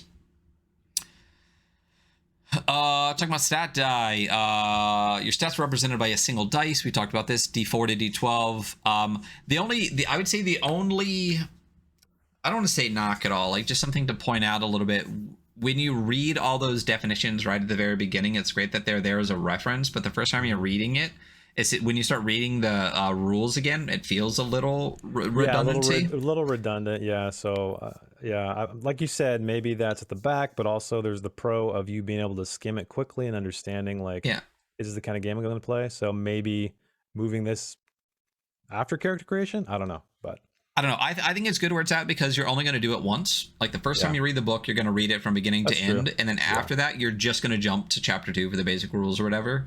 But as we're reading it, we are going to repeat ourselves a little bit. And that is because there is basically the glossary in the beginning and a definition of a lot of the stuff that you also get again in the basic rules. So if you hear some redundancy, if we've already talked about it, we'll probably just jump over that. And that's what stat dice is. We've already talked about stat dice. It's a D4 to a D12 that you add on to your rolls, and we've went in depth already about what you derive from that. But raising stats, you can gain advancement points that you can spend to raise your stats or gain a new edge. A character's stats cannot be higher than a D10 or lower than a 0 unless they have an edge that allows them to raise a stat to a D12. Some powerful magic items can even raise a stat to a D12. So generally, without some bonus stuff, you're going to be between a D2 and a D10. Dice order. Also a D0. Just to make sure people hear that too. So there's a the stat could be reduced to nothing. Yeah, it's basically a D4, and then so it's 0, D4, D6, D8, D10, D12. So yeah, you could have a 0, which would just mean you don't get to roll a modifier. So so then you just go right back to your D20 5% chance. Some powers, magic items, potions, and others may increase your dice type. We've talked about this. If something raises your dice type beyond D12, it starts with a D12 plus 1, then plus 2, etc. So your dice never goes up, but if you somehow go beyond based on magic and edges and all sorts of stuff, you just start to add a flat modifier roll, which I really like. I think that's, again, a smart way to do it. And you start to get a consistent, guaranteed number, which I enjoy, to some of your stats. Likewise, it can be decreased. If a stat goes below 0, a character is most often dead. Which is cool, right? Because you think of like, oh, if I had 0 hit points, I'm dead. Whereas this could be any stat, you're dead at 0. Well, considering that your brawn is derived, or your HP is derived from your brawn, if your brawn is 0. Yep. But according to this, it feels like if your intellect is, if your presence is, right? Because it just says a stat. Yeah. So. But it says the character is most often dead, so I wonder if it's more just like, if you ever hit 0 on something, you're probably not walking away from it. Not necessarily that you just die. Yeah, if you go like negative intellect or presence or something like that, maybe you're insane at that point. You know, you're not dead, but your brain is fried. You want to hit target 12? Sure, let's do it. So target is 12, like we've talked about. There's always a standard target that you're trying to roll against, which is that number, which is great because a lot of times we're used to fluctuating difficulties. So the way they mitigate that is that there might also be a threat number, right? So for example, for some tasks, a threat number will also be listed, such as a good luck on a treasure chest having a threat number of 2, or lifting a very heavy portcullis having a threat number of 4. But other tasks are vague. For vague tasks, a 12 is always used. So again, if something isn't immediately apparent as how difficult something should be, it's a 12. Easy as that. Right here it says a target of 12 gives most characters a slightly better than 50% chance of success based on average dice roll. So there's the math right there. I love this. Right. See, there that was interesting to me. For me, like it threw me. I can see that being great for a GM. But also just to kind of understand the reasoning behind it. But also we're so used to seeing that chart of 10 is easy, 12 is harder, moderate, and so on. And so you have to kind of like think a little bit differently because, again, everybody's stat is going to be different, right? You don't and then you also have to break your brain a little bit and go, yeah, but that's like the D20 plus D12 feels like a lot. Because if you're used to a DC 15 5e average standard, right? You're like, well, then fuck it. The average is you succeed, right? Threat numbers, people. Threat numbers. If you're up to a D12, the things you're fighting probably have threat numbers like 5, 6, 7. You know what I mean? And if something has a threat number of a 5 and your average of 15, well, let's say a 6, you fail. Like if you get a 17 and someone's got this threat number of 6, that's an 11, you lose. Like, you know, so it's I like it, but like you just said, your brain has to wrap differently. You know, because with 2d6 you automatically go, okay, this is different, right? But since you're still rolling a d20, if this is your first game away from 5e, people are going to need to be reminded a little bit that, you know, it's there's more to it. So I mean, I guess if you know the Warriors brawn stat, you can understand quickly by looking at this chart what's going to be difficult for them, you know. So that gives you a good idea. So moving on, threat numbers, monsters and NPCs and eyes beyond the torchlight all have a listed threat number, as do some traps and other difficult tasks. The threat number TN in parentheses represents how difficult it is to accomplish any check or defense or offense or defense against them. So if a task requires some offense, the TN also determines the hit points. This is what I was talking about earlier, where every point of TN is 5 hit points. So, you know, when you're fighting a monster that has a TN of 1, you know they have 5 hit points. TN of 2 is 10 hit points, and so on and so forth. So that is a way to convert it. And that's another thing that kind of threw me off, and you got to kind of break your brain a little bit, because you're using this number to determine success, but it's also kind of like a container for another value, which is hit points. So it's cool in an elegant way, but it's also like, again, you just have to think about things a little bit differently than you're accustomed to in a D20 system.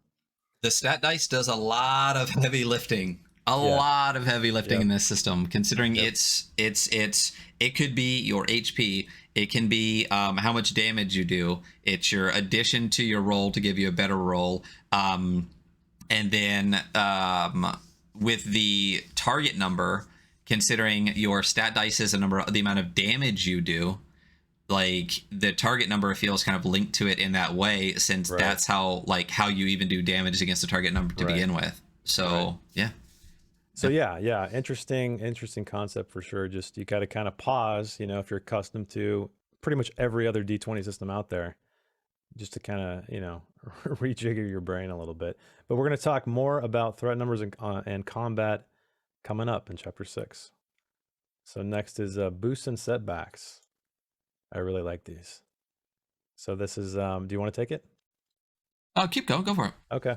So a boost is when a GM determines a roll is easier some other circumstance, such as an edge, makes a roll easier, which edges are something that are linked to your ancestry, which we'll talk about later, and also your archetype. They receive a boost dice. A boost die adds 1d6 to your basic die roll and adds to the total rolled. So this is a lot like what we do on stream with blesses and banes. You know, it's kind of like it's a numerical value. It's not re-rolling a die. It's adding another value to your total roll. So a bunch of examples are here, and again, these are all up to the GM, but there's just some things to kind of get you going. When a player makes a brawn check to force open a locked door while using a crowbar, so an assisting item. When a player has attempted and failed a task once, and the second attempt, I like that, right? Because I feel like in D&D or 5e anyway, you always kind of run up against the problem of, I didn't break the door down. Okay, I try again. Oh, I didn't do it again. Okay, I try again. And it kind of gets ridiculous at that point. And so I think you're given a bonus here.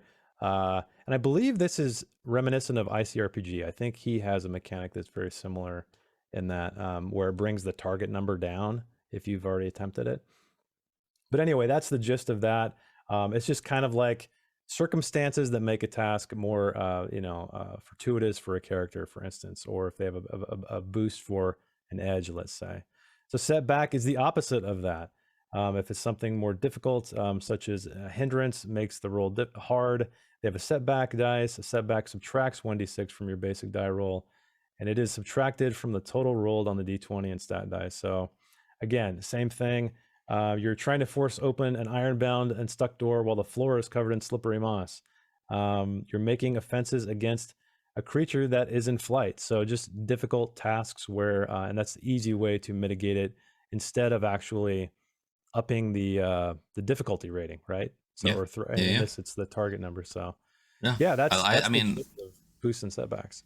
Yeah, and I love this. Obviously, I mean, the game I have that will probably never see the light of day has banes and booms. Oh, don't say that. And it's literally the exact same thing. Like you, when you have like some type of advantage to the situation, you can add a boon. If you have some type of disadvantage situation, you can add a bane, and you just it's a dice above or a dice below, and then exactly. You go from there. I like this a lot better than like advantage, inspiration, like all that kind of stuff. Yeah, because you're rolling another die, and I don't know, I think like when people drop a bag of dice, not that you need to drop a bag of dice for this game, it's just cool, right? You're like, oh hey, roll me another die, and there's just something like that just get your dopamine going, right? When you know you have a chance to, there's that random element. And so that's what this does versus like, okay, I'm gonna roll 2 dice and then pick the better or the worse.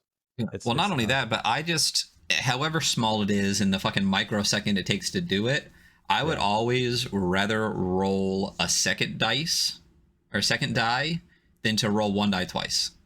Oh yeah, like I get, You know what I mean? I mean, and you can roll 2 dice for advantage at the same time, whatever, but I always roll one and then the other. But like this instead, like if you have 2, you get to roll a 3rd dice. You don't have to roll your 2, then pick up a d20 and roll again. And just feels nicer. It feels like you just said, fireball. Yeah, you're like, you know, you're not pausing. You're like, oh, I get to roll a new dice and then add it to this number. So there's just, you know, when you're doing a d20, it's like one's going to be higher, one's going to be lower. That's it. Right. This is like a range of success. You might be like, man, I just need 3 on this 1d6, or I just need 2 to succeed, kind of thing. So it adds. Just give me the 3. yeah. Just give me. It gives that the anticipation. I think the tension, which is super important in role playing games. Oh yeah. Next we got damage. So hit points. We talked about this a little bit. NPCs, monsters, items, and even some tasks have hit points, and that amount of hit points is the amount of damage they can take before either dying or otherwise being destroyed. In the case of characters, monsters, NPCs, and whatnot, they become inoperable in the case of traps, or finished or complete in the case of tasks. For tasks, traps, and items, the amount of HP they have is based on their threat number. Like Jason talked about earlier, for every point of TN they have 5 hit points. 1 is 5, 2 is 10, etc., etc. Monsters and NPC hit points are based on their target number and size. We'll see that on page 97. Yeah.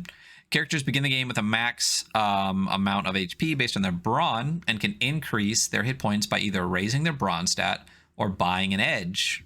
In no case can a character have more hit points than 2 times their maximum brawn. Easy peasy. Yep. You know? And then we're hitting damage and offense again, which is something we already talked about. Offense rolls, such as melee and ranged, do damage on a success. Other offense rolls can include powers, such as intellect or presence. Offenses and also brawn offenses, such as ramming your shoulder into a stuck door to break it. In all of the above cases, damage is calculated the same way. D20, applicable stat, and if it's a success, the damage done is a stat roll. The core mechanic of the entire game. Yep. There is an example of play here again, which there's never too many examples of play, I don't think. I agree. Every time there's a new concept, you see that, and I think that's great. Yeah, it's really well done and well written. It makes it a lot easier to understand. I would say that across a lot of games, they could use more of these. Into the Odd does a great job of having huge, long examples of play in it, and it's so helpful in a system that's so different than that. A lot of the Free League does too. It's great. Should it be a check or an offense, however you want to say it, in combat or other time-sensitive situations? Breaking down a door, picking a lock, deciphering a scroll should be an offense roll. If it's offense roll. If it's an out of combat, a check is enough to suffice for any kind of roll where a pass-fail is often enough to not slow the game down. The GM may allow additional checks on a fail if the character may have learned something the first time. See boost, which we discussed already.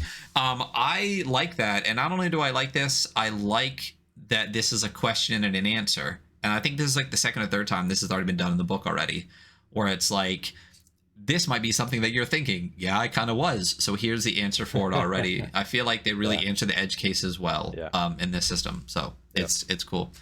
I know you liked hero villain points. You want to take those? Yeah, let's talk about it. So these reminded me a lot of, not to call another game, but it helps me to internalize this stuff. But this reminds me a lot of Omens and Merkborg, where you have kind of this collection of points depending on, I think it's static here. So basically at the beginning of every session, players begin with 5 hero points. That's right. Unless they have an edge or an hindrance, which we'll talk about when we get to the character aspect of it. These are the only points they have for the session. So this is only a per session thing. There's no way for them to, refresh this pool of hero points. And there's also, actually, let me talk about the hero points before I get to the villain points. But what they do is they allow you to do certain things. So you can spend a hero point to do any one of the following. You can add a D8 to any roll. This can be done after initial roll. This is the most common use for hero points. Extra action. Take an extra action at any time in any round. Retreat, flee a combat without triggering any attacks against you, which we'll talk about that when we get to the move section. Increasing power. Some powers can be empowered. And that's on page 88, which we'll talk about. So that's why I said they're like omens. They're like this cool little toolbox of things that you have to, augment the gameplay, right? And it's only per session, so it's not like you take a long rest and you got to roll a die and you get more.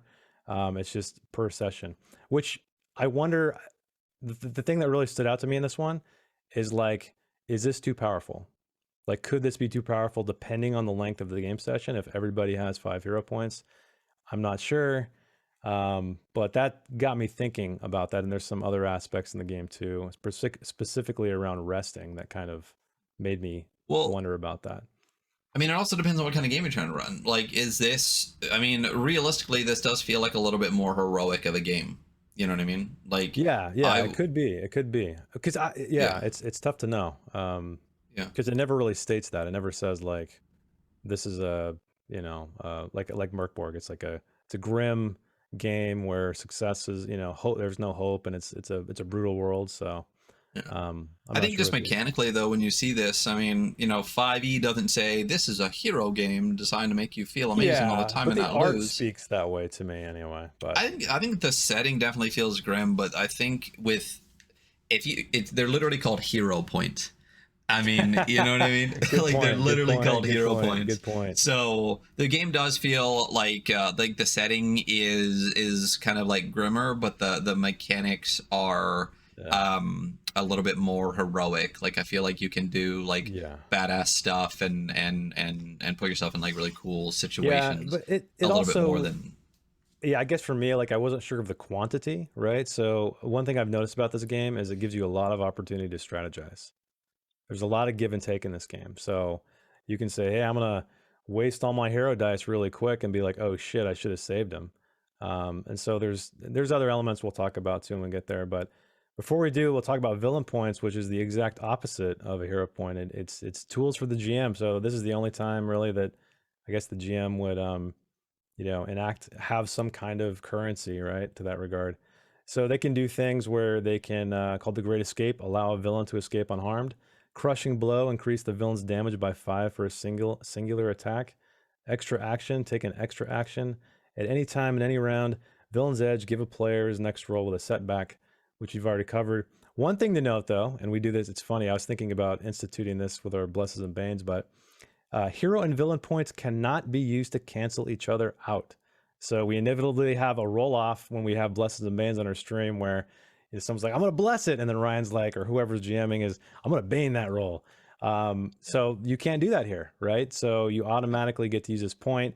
The GM cannot just cancel it out essentially, or potentially. Well, so the reason we even had like the cancel out because ours don't cancel out, would they roll against each other? They do, right? You're rolling against each other. Yeah. But the reason we even instituted that is because we got to a point where people would, like, whoever said it first, like, we'd be like, all right, I made it. You know what I mean? All right, but I bless it, you know? Yeah. And it was just like, fuck, like that, yeah. But I think if 5e, it's a lot different, I think, when we've been running Merkborg or Death in Space and things like that. There's not a lot of times where we've done, like, realistically, as a GM, you haven't used a lot of your Banes, period. No, it's funny, because I think when you're running a game, you're not thinking about rolling a die, or at least I'm not. I'm like focused so much on what's going on. But also, I mean, a D4 in 5e is not necessarily a failure, right? When you bane that roll, with banes in Merkborg and Death in Space, you're basically saying, all right, fuck you on this one, I do like that though, and this is interesting, and I think we talked about this before with player facing rolls. Or I meant to is I like that it takes away some of the player versus DM aspect of the game. Yeah, you know what I mean? Like, adversarial. Yeah. I'm not rolling against you. I'm not. You're not thinking I'm changing the DC on you just to make sure you fail. The target number is flat. You roll against me. It does, like you said, make it less a lot less adversarial. But I will say, I do like a little bit. Yeah, and, I know. We know. And I think the villain points is just enough to just be like, oh, really? Here's a fuck you. But it's not necessarily, you know, it's just a little bit of fun for the GM, not like a core mechanic of the potentially adversarial nature. So, but that's the gist of hero and villain points. Five, everybody 5 per session. There's a list. The GM can obviously, you know, if the player has a cool idea and they want to allow them to use that hero point, it's totally up in the air. This is not a defined list, but that's it. And then light is up next. Do you want me to keep going, or do you want to take? Yeah, go for it. Yeah. So light, this is what I liked about this, right? Is that we inevitably go into a dungeon, right? When we play these kind of games. And what happens is there's only a handful of games that I can think of. It's a lot of old school stuff like OSE has it, where it's a dungeon procedure. And so this says, since many adventures will take place in a dark and gloomy depths, is what I was talking about, of labyrinths and dungeons, adventurers must have adequate means to illuminate their surroundings. This is something a lot of people don't think of, like when we played, what was it? Merkborg, and you guys had one torch between all of you. And it's an oversight for a lot of players who aren't used to going into dungeons. But anyway, what's defined here is the mechanics of light. So torches, oil lamps, they're going to illuminate in a near radius, which is a designation of distance, which we'll talk about a little bit later. Torches burn after 60 minutes, while oil lamps will provide lighting up to 4 hours per load of oil. And so it just talks about best practices of this. For those without a light source, most actions will have a setback, and certain actions like ranged defenses will have automatic failure. This kind of threw me off a little bit. I think it would be up to the GM discretion, because if you're in a pitch black dungeon, I feel like that's more than a setback. You can't see anything, you know. And or I know you just don't let them roll. Or you don't. That's what I mean. It could be an automatic failure at that point, like they do with ranged defenses. But there's also an optional rule called lanterns and torches in a dungeon.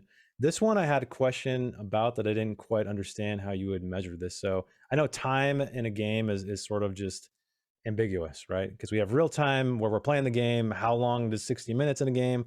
I have no idea. I guess it's up to the GM. But here we break it down further into rounds. So when entering any new room or hallway, roll a 1d6 for torches. On a roll of 1, the torch begins to flicker and die out and will extinguish itself in 1d3 rounds. Cool, I love that. But what is a round when you're not in combat? I think that's the one thing that sort of threw me off, is like, is it just a course around the table, which I try to do a lot when I'm running a game? I try to have like sort of out of combat rounds. Maybe not. And then it takes 1 round and possibly an action of combat starts to light a new torch. So that gives you some rules there if you need to light something else. There's also rules for lanterns. The same way, you roll a d10 instead. On a roll of 1, the lantern begins to shed less light and will extinguish itself in 1d3 rounds. So I get how that works in combat. Maybe that's really all this was. It doesn't specify combat until the very end, but that's the only thing, is you have one light designation of minutes and hours, and then you have another one in rounds, which is combat specific. So maybe some more specificity on there. Again, it's an optional rule too. You don't have to use it, but that's one thing that kind of threw me off a little bit. How to like. It is interesting. Yeah, I mean, Durf, and I think Mouse Ritter has the same kind of rule set for it too, where they have the out of combat time is rounds, like turns, rounds, and watches. Yep. And a turn is, no, it's rounds, turns, and watches. Whatever it is, one of them is a watch is like 4 hours. And then like a round is 10 minutes. So basically it's the time it takes to explore a room. And I do think they have like they have a light mechanic like this as well. So I'd be curious, like you just said, like if this is just a combat mechanic, which it could be, like it says that oil lamps, you know, torches burn in 60 minutes, oil lamps go for 4, but like maybe when you're in combat, like there's always a risk that the torch and stuff goes out, and you can just use it as a combat mechanic. Or if this is just an always situation. Now that I'm reading the last line, it designates combat versus non-combat. So it takes 1 round for the lantern to refill it, otherwise impossibly an action if combat starts. So again, I think understanding what a round is outside of combat would be helpful for this rule. I dig it. I really like it. I like the idea that like, oh shit, I opened a door, there was a draft, my torch is going to die. It just, again, it's more tension, but I think understanding what a round is outside of combat would have been great to know for this. Yeah, for sure. You want to take rests and healing, or you want me to? Sure. Yeah, I'll jump into rest right here. Types of rests. There are 4 types of rest: recovery, breathers, short rests, and long rests. Recovery is, I'll just jump right into them. Recovery is an action that can be taken during combat and replaces your other action during that round. You may move and take a recovery. So you can actually heal while fighting if you choose to sack your action. To make a recovery action, roll a brawn check. On a success of 12 or more, you heal the amount of hit points on the brawn dice up to your maximum hit points. You can do this as often as you wish during combat, but it takes up your action. I think this is what you were talking about earlier, where you said... Yeah, I wasn't sure because there's so many ways to heal in this game. You can do it inside combat. You can, I mean, there's recovery, breathers, short rest, and long rest. But the one thing I do like is that it's a check, so you may fail. You may sacrifice your turn. So there is that to mitigate it. Yeah. Yeah. I think this just further cements, especially when I was reading it, like this is a heroic game. You know what I mean? Like this isn't like a rough, like Grimdark, that's not necessarily a lot of horror stuff to it. This feels like a heroic game. And I'll say it now and I'll probably repeat it later. I feel like this would be just a fantastic transition away from 5th edition for people that like a heroic game but want a better game. Like just a better, cleaner, more elegant game, but with the same vibes. But again, it's strategizing. It's sort of taking risks, right? You can say, okay, I'm gonna skip my turn, or I'm gonna take my turn to take a recovery during combat. Yeah. You may fail that brawn check. It's not an automatic success, and then the amount of hit points is going to vary. So it's a risk, and that's why I think I like most about this game is that aspect of it, where it's you can do it, but there's going to be a consequence potentially. So it's choice design, and it's a great. I mean, anyone that knows us knows we talked to Sursa Victory a whole lot about that, and you can check out a lot of his courses. Literally has entire courses on choice design and adventures and games on Storytelling Collective. Go check those out. But they're great, and that is exactly like you just said, like what this is. It is a choice. Do I risk sacrificing an action in combat to try to heal? You know, if it was just you do heal by sacrificing an action, it'd be much less impactful than being like, fuck, like I'm low, I need to risk like moving behind a rock or something and trying to heal real quick and going forward. But like you said, it's a lot of ways that you can heal a lot of times. A lot of more so than any other game I've played anyway. And that's just the first way to heal. There's 3 others. Breathers are after a combat ends, as long as there's a little chance of a second combat, you can take a breather. It's just take a minute to collect yourself, bend yourself up. And during a breather, you can also roll you roll your brawn dice and regain that many hit points. So it's not a check. You just roll the dice. It's basically like you get 1 hit dice is what it comes down to. Yep. So I mean, if I thought combat was ending, I'll tell you what, I'd sack an action real quick to take a recovery, and then I would take a breather afterward. Yeah. It doesn't say, though, how many of these you can take, so I feel like the intent is 1. Which one? Like the 1 minute rest? For breathers. No, the breather. Breather, oh yeah, it doesn't say, huh? It's just like you 1 minute. You can do this minute. once every combat. So breathers once. Oh, literally the next line that I hadn't fucking read yet. Yeah, literally just needed to read 10 more words. Once after every combat, which is exactly what I thought the intent was. So good job for reading comprehension. And recovery is as many times as you want. That's many times as you want. Yeah. The breather is the one. Yeah. I feel like a home brew rule I might put into that. If people are just always fucking full on health because of something like that, would limit the number of times that you could do that. I think that's something that you could add an optional rule to. I mean, that's honestly what I thought about this, because I feel like I need to play this to understand if this is balanced or if it's powerful or if it's underpowered, depending. That's the one question that kept popping up in my head, is that I couldn't run the numbers to even understand how this might work at the table. So it's kind of like, gotta just try it. And I would like to. I can't wait to run this. Short rest. is an hour long in a safe spot. You have access to, you must have access to clean food and water. You just regain your maximum brawn dice of hit points. You just get it. You cannot exceed your maximum hit points, and you can only take 3 short rests in a 24-hour period. I like that. And then a long rest is if you can get sleep, food, or water in an uninterrupted 8-hour period, you gain the benefits of a long rest, which are regaining all hit points. You can only take 1 long rest per 24-hour period. I think this is a really good progression. Like, you have to do a brawn check to do the recovery in combat, and then you just get the brawn dice. The breather, you don't have to do a check, but you roll the brawn dice. On a short rest, again, no check, you get your maximum stat dice. And then on a long rest, you just get all your health back. It's a really nice progression up in the different styles of healing. But like you said, a lot of ways to heal. Yep. So for sure. We're now getting into combat. We are only 18 pages in. We better pick up the pace, huh? I know, we're 2 hours into this. So unless we got like 70 more pages to go through. Well, some are like spells and all that, which we can just kind of we'll skip a lot of that. Do you want to take a quick break right here? Sure. Yeah, let's take a quick break.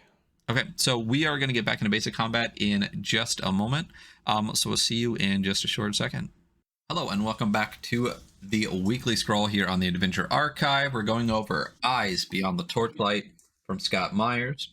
And we're hitting basic combat. Do you want to take basic combat? Let's do it. So it begins with duration of encounters. So there is a section I wish it would have been up front called Sequence of Combat, which is an extremely helpful bulleted list, numbered list that just basically goes through the procedure. That would have been cool to show at the very beginning, but it begins with we have to determine the distances. So there's near and far distance, which I don't believe has been covered yet, right? That's later on, which I don't think we understand. I mean, I guess we understand just vaguely what near and far means, but in game terms, I don't believe it's been covered. So that's the first thing you need to cover. Then surprise checks is next. That is easily done with a presence check versus the threat number. So that's 1d20 plus your presence stat. And then of the highest hit dice monster or NPC. On a success, the party is not surprised. But again, this is up to the GM's will as well, depending on how they're handling the encounter. If either side is surprised, they may not act on the first round of combat. If both sides are surprised, neither gets to act. Interesting. Then up next is initiative. Again, this is an intellect check, like Ryan mentioned earlier on, versus the opponent's TN, 1d20 plus the intellect stat. And then on a success, the character goes before the monsters or NPCs, and on a fail, the character goes after. So I just wasn't sure how to determine the rest of the party, right? Because there's no rule here whatsoever, unless it's just kind of it doesn't matter, like in a lot of games, or it's just everybody rolls that check, and then it's in that order. Yeah, I mean, I guess you could probably run it through at the table. I would probably just be like, if 2 went before and 2 went after, whoever fucking talks first gets to go. I know in Shadow of the Demon Lord, they do a thing where they have like fast moves and slow moves, basically. Well, fast turns and slow turns, where it's like the good guys always go, and if you have a fast move, you just take an action. You just do it. And then if you have a slow move, you get to move and take an action. And then fast monsters go and slow monsters go, and it goes back and forth. But within that, it doesn't matter. If everyone wants to do a fast move, it's just whoever talks first. Right. So right. Yeah, I can imagine it's probably that.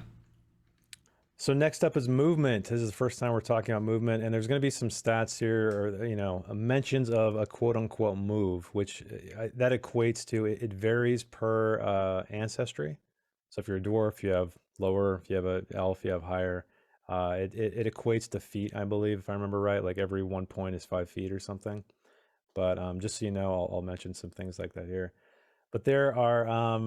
This is how movement works. So there's a list here. Move to anywhere within your move in squares and take an action. Move and take no action. Run, disengage, and move. So this is the one thing that threw me off a little bit, because I thought, oh, there's no attacks of opportunity here, but it appears there is, because the first paragraph after that says, when moving and taking an action, They are cautiously moving to avoid being struck by nearby enemies and putting themselves in a position to take whatever action they wish to take. So to me, I translated it to, oh, they're just careful and cautious moving into and out of combat. But that's not the case. It appears to be, unless I misunderstood something. But then there's also run. That is, you're bolting, trying to get the hell out of there. If any are within close range, which is, hand-to-hand combat, melee range, the enemy can make an attack against them. A combatant who runs moves a numbers of squares equal to their move plus their agility die. So again, that's another way to add some randomness to it. And then you can disengage and run as well. So you can take no other action that round. You must succeed on an agility check versus the opponent's target number. So a little bit crunchy, not terribly, I think, once you wrap your head around it, but there's a lot of different situations here that, need to be mitigated. But yeah, I think the one thing that kind of threw me off here is that there's a disengage, but then the way moving and taking an action is sort of communicated in such a way where it feels like you're being cautious, which seems to me like you don't, you know what I mean? Yeah, because I don't understand the way I read it is the only time you get what amounts to an attack of opportunity is when you run. Right, but then if you look at actions in combat on the next page, there's disengage, which means you can move away from an opponent up to move without triggering an opportunity attack. So that's I got it on this page, and then I went to the next page and I'm like, oh, wait a minute. This doesn't seem to vibe with those, so it's a little bit confusing. It doesn't, because according to movement in combat as written, it feels like moving and taking an action, the like you said, the cautious is just part of it.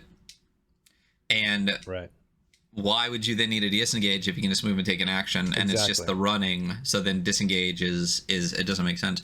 I think there, unless we find it later, a little bit more clarification on when opportunity attacks actually happen and on what move actions would be helpful here. Yeah. And then up next is pursuit. So this is obviously if one side is deciding to flee in combat, the opposing side may wish to pursue. Sometimes it may be impossible, as noted by flying monsters, but then it's up to the GM as always.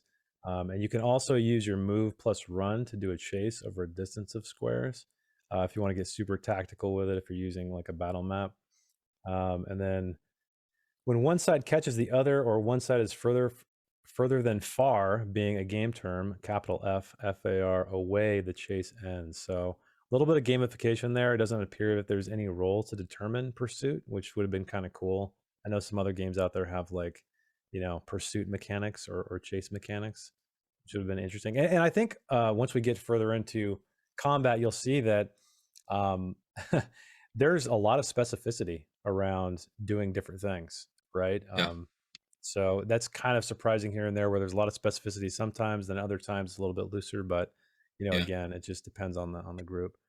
It definitely feels like this part's getting a lot crunchier. Oh yeah, it'll keep going. And so here's what I'm talking about: actions in combat. So you can do not move and take an action, move and take an action. These are all very general RPG terms. Run and take no action. Take a recovery action, which we talked about earlier, where you take a breather to heal.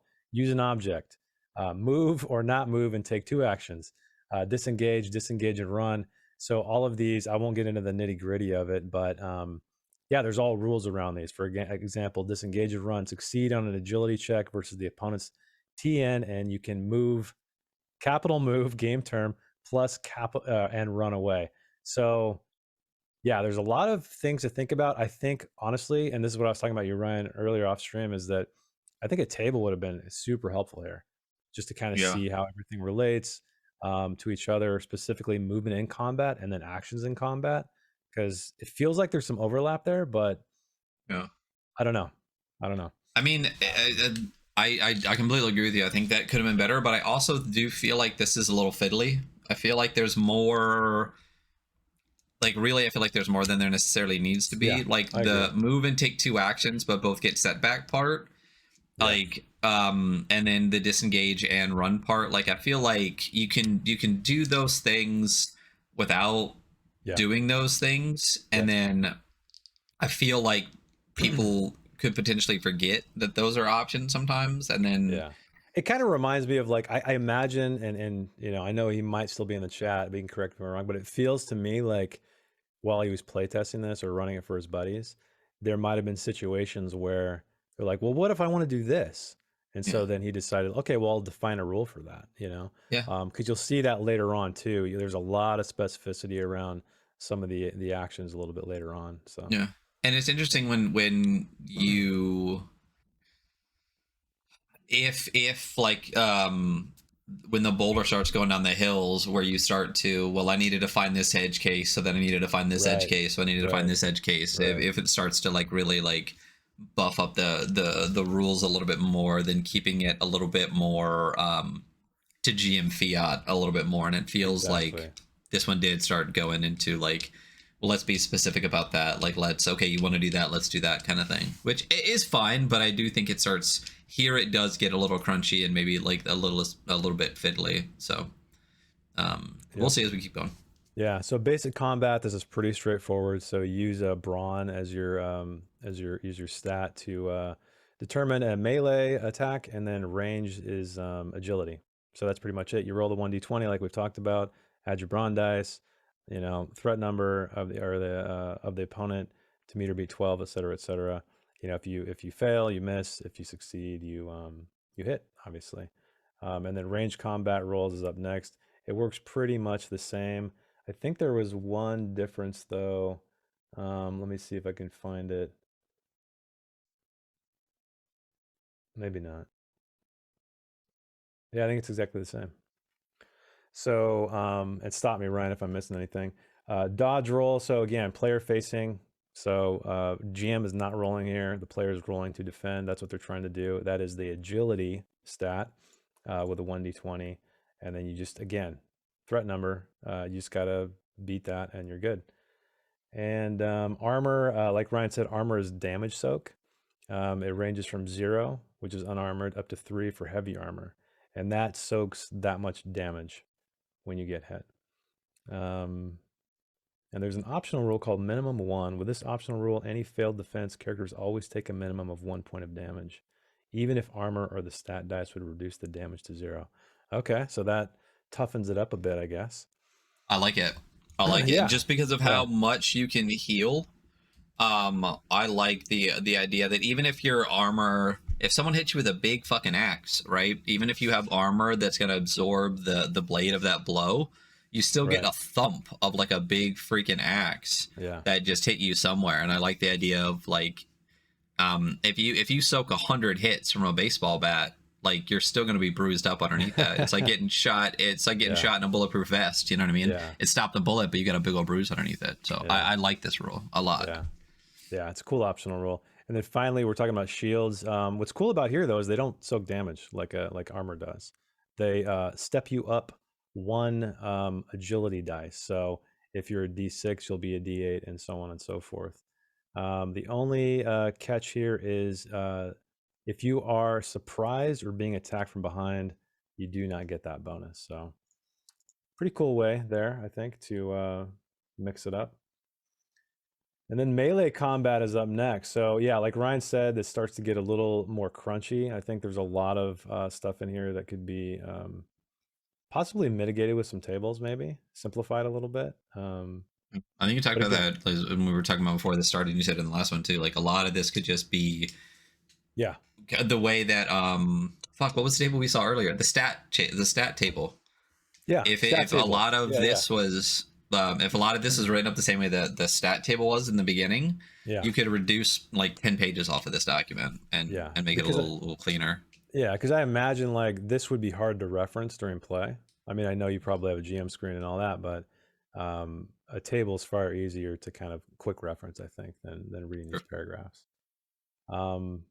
Do you want to take melee, or do you want me to just keep going, or what do you want to do? Sure, I'll cruise through some melee. Melee combat, we talked about this. It takes place when 2 or more opponents face each other at a distance no greater than 5 feet. So again, we're talking about the ranges that I still don't think we've hit the range definitions, right? Near and far, we haven't. Yeah, I think that's something that I would put really early in the beginning. Yeah. Since it defines so much of combat realistically, like I would put the ranges pretty early. Characters can only have one attack per round, but some monsters have multiples. And there are 4 types of special attacks that can be used by only warriors.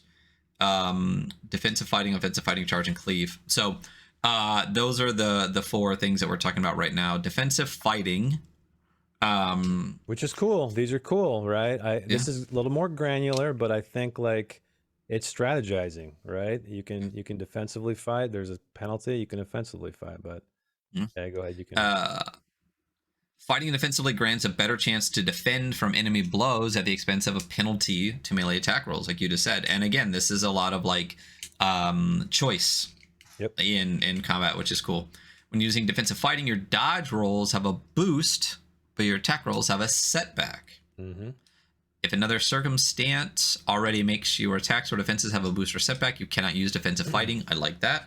Yep. And the GM will decide how many attackers can fight at once using the same against the same opponent in each situation. For example, in a 5-foot corridor, whatever. But I like this. I like it. Does get a little crunchier, like we just said, but I do think that this is a game for people who like a little bit of crunch. This isn't a rules light. It's not meant to be. The rules can't fit on one page clearly. But sometimes it is fun to have more options and have more crunch and have more ability to strategize. And I think this definitely speaks to that. I think it should be said this is a very combat-centric game. At least that's what I'm getting at. When you look at how long the combat section is, you can see like that's part of the focus, I think, or at least the large part of it. Absolutely. Again, this feels like a good transition away from 5e with a better rule set for people that still like the idea of a combat-oriented game where you can do heroic things. And this is just a better version of that. Not a better version of 5e, but a better version of a game where you can feel heroic and do cool shit. Offensive fighting. Fighting offensively grants a better chance to attack. When you are using offensive fighting, your melee attack rolls have a boost, but your dodge rolls have a setback. Basically, it's the exact opposite of the defensive fighting. And it's cool. I like that. I think that Mage is doing a lot of defensive fighting while your frontliners do a lot of no, because only warriors can do all 4 of these things, right? Yeah. So you can really change up the type of character you have, whether you fight more offensively or defensively or mix it up. And it'd be interesting to see players' versions of that at the table. Like once you see a bunch of different warriors play, how often do they do each one, which is cool. Yeah. I mean, this could have been like also maybe tossed under the class, even. I don't know, like, because I feel like a lot of sort of back and forth you'd have to do, but. Charge. By charging towards the enemy in a blind fury at the expense of your security, you can deal damage and push them back. To charge in a fighting combat, you must be far away, which I still don't think we've talked about what that means yet. And must be able to run at them in a straight line over non-treacherous ground. That's kind of a crunchy way to write that. You must also be using a 2-handed weapon. On a successful attack, in addition to doing normal damage, you push your opponent back a number of squares equal to the damage unless they are more than one size greater than you. You may only charge once in a combat, once per encounter. Mm-hmm. A GM can stop a charge by using a villain point. That could be super cinematic, though. You could like just knock somebody off a bridge regardless of what they are, as long as it fits within this rule set. But I think that's very true. Cool. Yeah, but it also, I do believe this is like you're charging into combat. And I'm reading it again. I think that's what it is. Like you can't, this isn't like in combat, suddenly you feel like charging at somebody. This is literally, I am far away. We are choosing to get into combat. So I'm rushing into combat with my 2-handed weapon up as my initial move into combat. It says, if you check the next page, though, on a successful attack, in addition to doing normal damage, you push your opponent back a number of squares equal to damage unless they are more than one size greater than you. So obviously you're not pushing the dragon off the wall, but you could push like, another humanoid or something. Yeah, absolutely. Yeah. I mean, but I think what I was saying is that this is... You're charging into combat. This is the first action in combat. This isn't something you can do in the middle of it. Yeah. But you can stop that with a villain point. There you go. And then cleave. When 2 or more opponents are close to you and you have 2-handed weapon, you can cleave. Make 1 brawn offense roll with a setback. Subtract each opponent's TN separately. If one or both is a success, you do damage to both of them. Makes sense. Mm-hmm. I will say, and we've said it a couple times, and I'll say it again because I do. I feel like there's a lot of crunch here, and there's some redundancy, and I think some of this stuff, like you said multiple times, could be tables, could be moved to different areas, could be just I don't think know, organizational, organizational yeah. stuff. I mean, I feel like you could really even like cut down the length of this book by consolidating some things and tournament tables. For sure. More stuff. Ganging up on an enemy if they're on an enemy. All them enemies. If more than 3 characters are surrounding a medium-sized or smaller enemy, attack rolls have a boost. Also, if 3 or more medium-sized or smaller enemies are attacking a character, their dodge defenses have a setback. A lot of the rules are give and take, yin and yang. If you have one, there's going to be the opposite. Exactly. Optional mob rules. Instead of using ganging up, you can use a mob rule variant. When 3 or more monsters are attacking a PC, have the player only roll 1 dodge defense with a setback. On a fail, the character takes damage equal to the normal damage for that monster or NPC plus 1 for each one. I definitely am glad that there's an example here, and I'm going to read that because that hurt my brain. 4 goblins, TN1 damage 6, are attacking a PC. The players roll a dodge and fails. The player takes 10 damage, 6 for the normal goblin damage, plus 1 for each goblin. Subtract armor and the dodge dice from 10 to get the total damage to the character. That makes sense. Okay.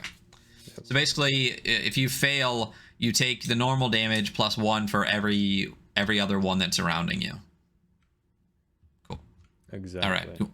You want to hit ranged? Yeah, so range is obviously, right? It's obvious. It's ranged combat. It's with bows, arrows, but not only that, knives, darts, daggers. Also, it says here, a vial of holy water, a rock, a container filled with oil, etc., etc. It's going to be based on your agility stat. There is a penalty, though. There is a setback, in fact, if you are in melee combat, right? There will be a setback on an offense roll if you try to shoot somebody with a bow, which totally makes sense. We haven't talked about the distances yet, near and far, but that varies. So if you're trying to hit somebody who is out of range, there's going to be a setback. If the enemy is more than 1 range, capital R, another game term, they're impossible to attack with that weapon. So the example is a range is near, but the enemy is very far. So again, I know we keep talking about it, but it would have been cool to have that defined earlier on. Then finally, we move on to actions. Adventurers can move and perform a ranged attack or can move towards an enemy and engage in melee. So this is pretty standard, what we're used to. And then we move on to cover and ranged attacks. And so again, there's a lot of familiarity here. There's a lot of repetition, but I think it's good. It's kind of reinforcing the game design. So right now here you have, if somebody, for example, is... if the target is behind a small window, the coverage may be such that the character must make a roll with a setback to hit the enemy. Similarly, if an opponent that is located behind a rock that just covers up 1/2 of their body may also make the attempt to have a setback. So if they're using cover, the defense rolls will have a boost. So if you are being attacked and you are in cover, you will get a boost rather than a setback. It says here, vials of holy water and burning oil can be used as projectile weapons, etc., etc. The damage causes the agility stat of that roll. Here's another cool strategy, though, called aim shots. So you can spend an entire round meticulously aiming at the target at the expense of not being able to perform a move action. This gives your defense a setback, though, because you're concentrating on this aim.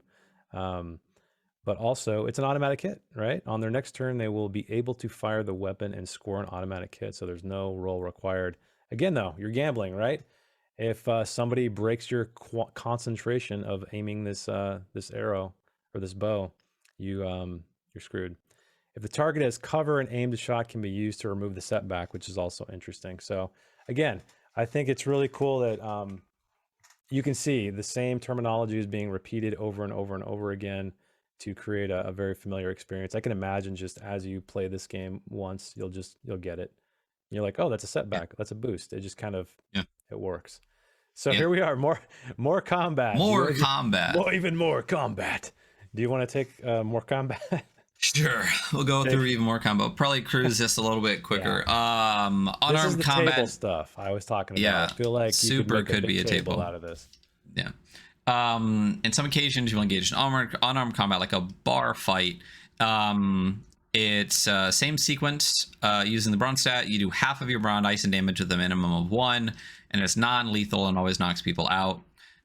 Rear attacks, if you're being attacked from behind while completely unaware of the attacker, the attack is a setback to defend against. Likewise, if you can attack an enemy from the rear, they have you get a boost.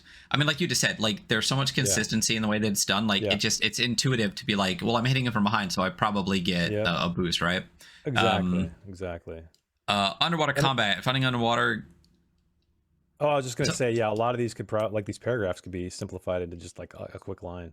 You know, like underwater, aerial, falling, stat loss. Anyway. Yep.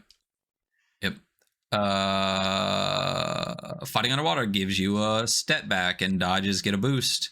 Unless the attacker is a native to living underwater, which totally makes sense. Fighting underwater also halves the character's normal move. Aerial combat. Some monsters are capable of flight. Obviously, if attack is successful, it will cause double the normal damage to their victim because they're shooting down from a high distance. It is also possible for flying creatures to drop objects from a height greater than 300 feet. Damage depends on size, weight, and projectile, but a weight of 100 pounds dropped from a height of 300 feet will cause 12 points of damage on a 10-foot radius area. Give me the math.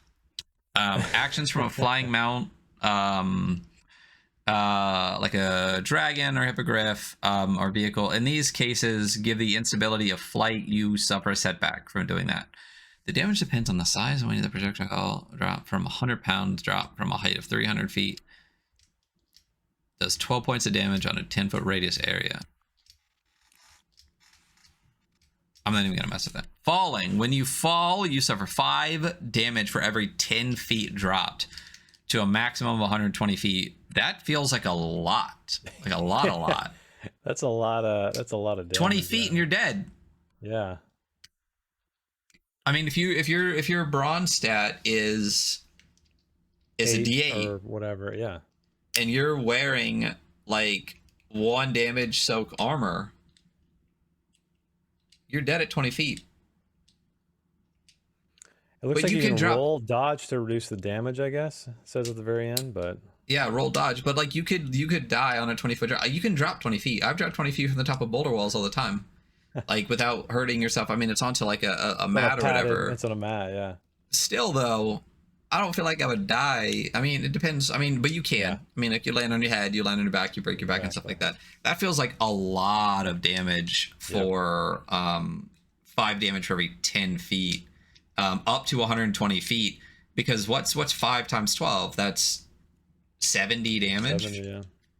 That's, I mean, if your max damage is 24 potentially, you're a triple dead. Or 62, yeah. Yeah. God, I'm terrible at math. Stat loss. Losing a stat dice point is often terrible. If your stat is lowered to less than a D4, making a 0, it gives all rolls a setback no matter the stat or defense used. If it's lowered an additional time to 0, you're dead. I like that. Smart. Using an object. You can use one. However, the object, it's on your belt. You can use it freely. If it's in a backpack, it will take 1d4 rounds to dig it out of the bag and prepare it for use. It's a lot of rounds to potentially pull something out, so it's always better to have it on your belt. Right. But it doesn't tell you also how much stuff you could have on your belt. You could have like a Batman utility belt. There is encumbrance, but it doesn't tell you. Yeah, I mean, I guess it's up to the GM. Here's opportunity attacks, which might have been nice to have up where the opportunity attacks were. When an opponent moves out of close range from a player without taking a disengage action, the player can make 1 attack against the opponent as they back away. When a player moves out of close range from an opponent without taking the disengage action, the opponent can attack the player as they back away. Again, this could have been higher where it would have been more useful. 2 actions. Using the move and take 2 actions, you can make weapon attacks with either 1 weapon or 2 separate weapons, or use a weapon and a power, but both actions have a setback. Even if you have an edge or a circumstance that gives one or both of the actions a boost, they will both have a setback. Okay. Changing weapons. If you do not have the appropriate weapon at hand, you can choose to switch weapons. In this case, you will suffer a setback on the attack roll. Small or large weapons is optional to have variations of weapon damage. Small weapons do -1 damage, with a minimum of 1, and large do +1 damage. Attacking from a mount and very far away from the unmounted enemy, you can charge from a mount. A mount does double damage to an opponent as long as a charger has a long weapon. NPCs versus NPCs. When an NPC or monster attacks another NPC, the attacker rolls a d20 plus their threat number minus the opponent's threat number. If it's 12 or more, it is a success. The damage done is the attacker's damage number minus a variable dice. And there's dice here for all the way from tiny d4 all the way to gargantuan d12. And the last part of more combat is the escalation dice, which is optional. I like a lot of the optional rules. Yeah, escalation's really cool. I dig that one. Using the optional rule will A, help to avoid long combats, and B, give you, the GM, some dice to roll each round. You'll need 2 6-sided dice. On round 1, set one of the dice on the table in view of the players when the number 1 is facing up, with the number 1 facing up. You do not roll on round 1 because you cannot roll under a 1. At the beginning of the next round, change the dice to number 2 facing up. And roll your second dice again in the open. If you roll under a 2, so just a 1, damage escalates. If you roll a 2 or over, nothing happens. Increase the dice by 1 each round until damage escalates, and when it does, start back at 1 again on the following round. Each time damage escalates, add an additional 2 points to any damage done on both sides of the combat. So start off at +2 damage on the first escalation, +4 on the second, +6 on the third. I do like that. No, it's great. It's deadly. Yeah. It could be deadly as hell, but it's cool. Yeah. Yeah, take it. Yeah. Okay, I'll take over the next one. We are at healing and dying. So the one thing that I noticed was weird is we've already talked about healing. So could have been consolidated into one section, I believe. But anyway, the gist is recovery. We already talked about it. Potions and powers can heal you. It's a brawn check. Potions may also heal you during combat. Potion of healing, etc., etc. It takes up your action. Death and dying, though, this is kind of interesting, where the GM rolls the death rolls.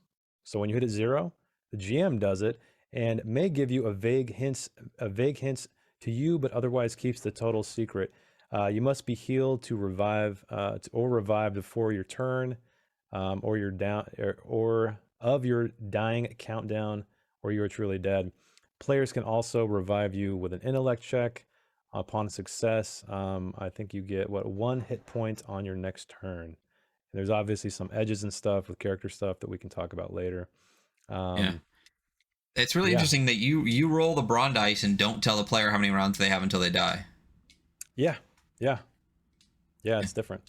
Normally, with death saves or whatever it may be, the player is always aware of what's going on. So yeah, but I guess you never know. Like if you take a bad wound, you're not sure when you're gonna bleed out. So yeah, exactly. Yeah, that's always been interesting to know when to conceal stuff from players and when to just put it on the table.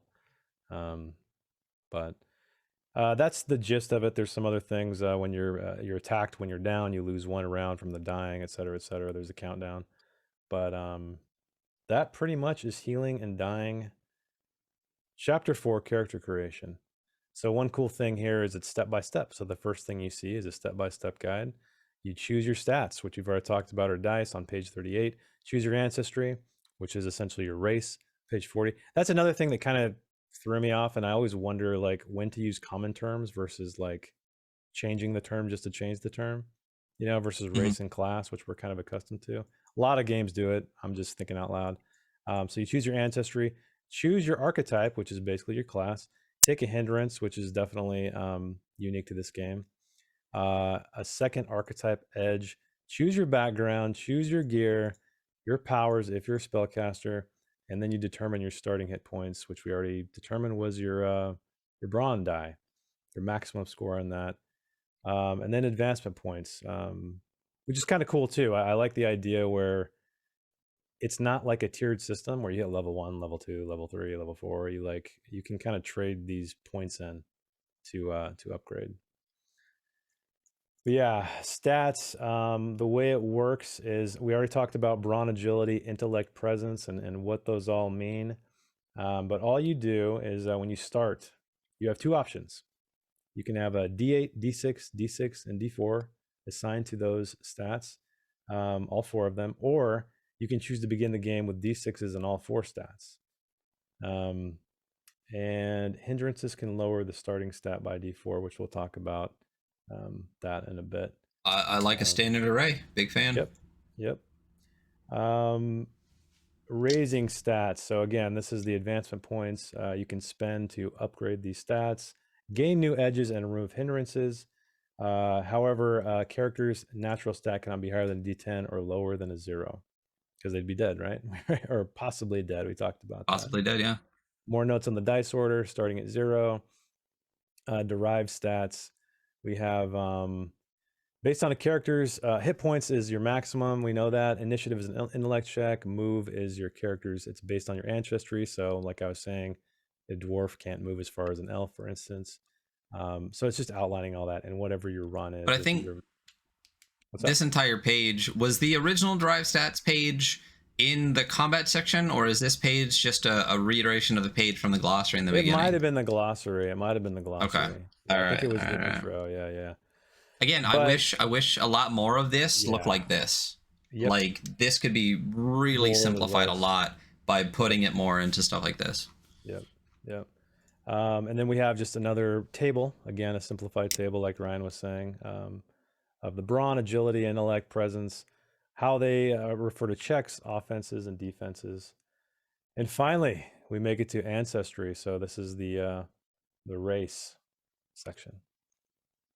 Do you want to take it, or you want me to just keep going? Go for it. Keep going. Yeah.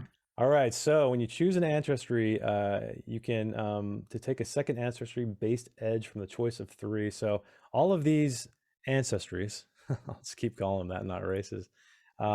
They all have edges, right? Like we know in traditional things, night vision or infravision and the old school ways.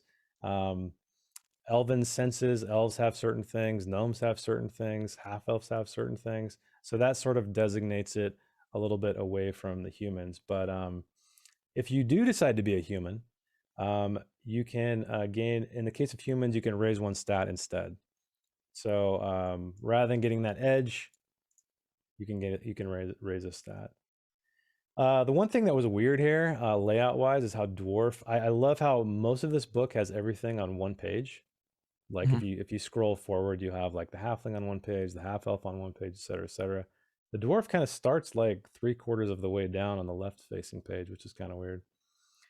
But anyway, this is a description of all of the edges. I guess you want to just, like you said, pick one of these and kind of go through it just so to get an idea, or? Yeah. How far did you go down to just all of the edges? I'm under ancestry still. Yeah. So are you we hit dwarf. I'm on page 35. Yeah. So Monty Haller. Yeah, let's just do dwarf since it's the first one. We'll give all the instances of the edges and the hindrances for dwarf, and then just move on from that. Yeah. And honestly, at the end of this chapter, just so you know, there is an example of character creation, which might have been cool to have it like front loaded. I don't know how I feel about that. Maybe not, but it walks you through in more depth there. But this is where edges are defined. So you take the following edge. For a dwarf, it's a dark vision. You can see quote unquote far being a game term, even in the complete non-magical darkness, and take no penalties from low light or lack of light. And then you can choose one of the following 3 edges at a character creation. You must roll a 1d6 on the dwarf hindrance table. So if you take another edge, you got to roll a hindrance, and that's over here. It's a d6 roll. There's 3 options. So a 1, a 2 to 3, and a 4 to 6 will yield a different one. 1 is pariah. You are an outcast from the dwarven people, and dwarves will generally not deal with you in any way. So you're just an outcast pretty much. 2 to 3 is dwarven greed. This is kind of cool. So when precious metals are involved, your rolls have a setback to resist being tempted by gold, gems, and more. I like that because it's mechanical, but it's also like a great colorful character aspect, right? Because you're like, ooh, look at that gem over there. I can't stop looking at it while I'm killing this goblin. I got to roll a setback. Finally, 4 and 6 is a pride. When dealing with ancestries besides dwarves, rolls have a setback in social situations. So we're all pretty familiar with that. Then there is a description of what a dwarf is in this game, and this is the first time we see their move value. So a dwarf is 5. So the subsequent pages talk about elves, gnomes, halflings, half-elves, half-orcs, and finally humans, all in the same way. They all have hindrance tables. They all have edges with the exception of humans, which I felt like, honestly, I play a human a lot in games. I don't know why, because they seem to kind of get the short end of the stick a lot. And they do have edges here if you want, but I didn't feel like they were that compelling. So I feel like I would have probably taken the stat. And you would have to take a hindrance too, to get it, since you don't have a base one.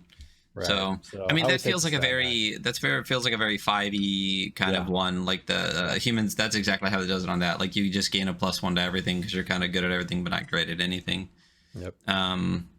That wraps up. I feel like the hindrances are way more interesting for the humans than any of the edges by far.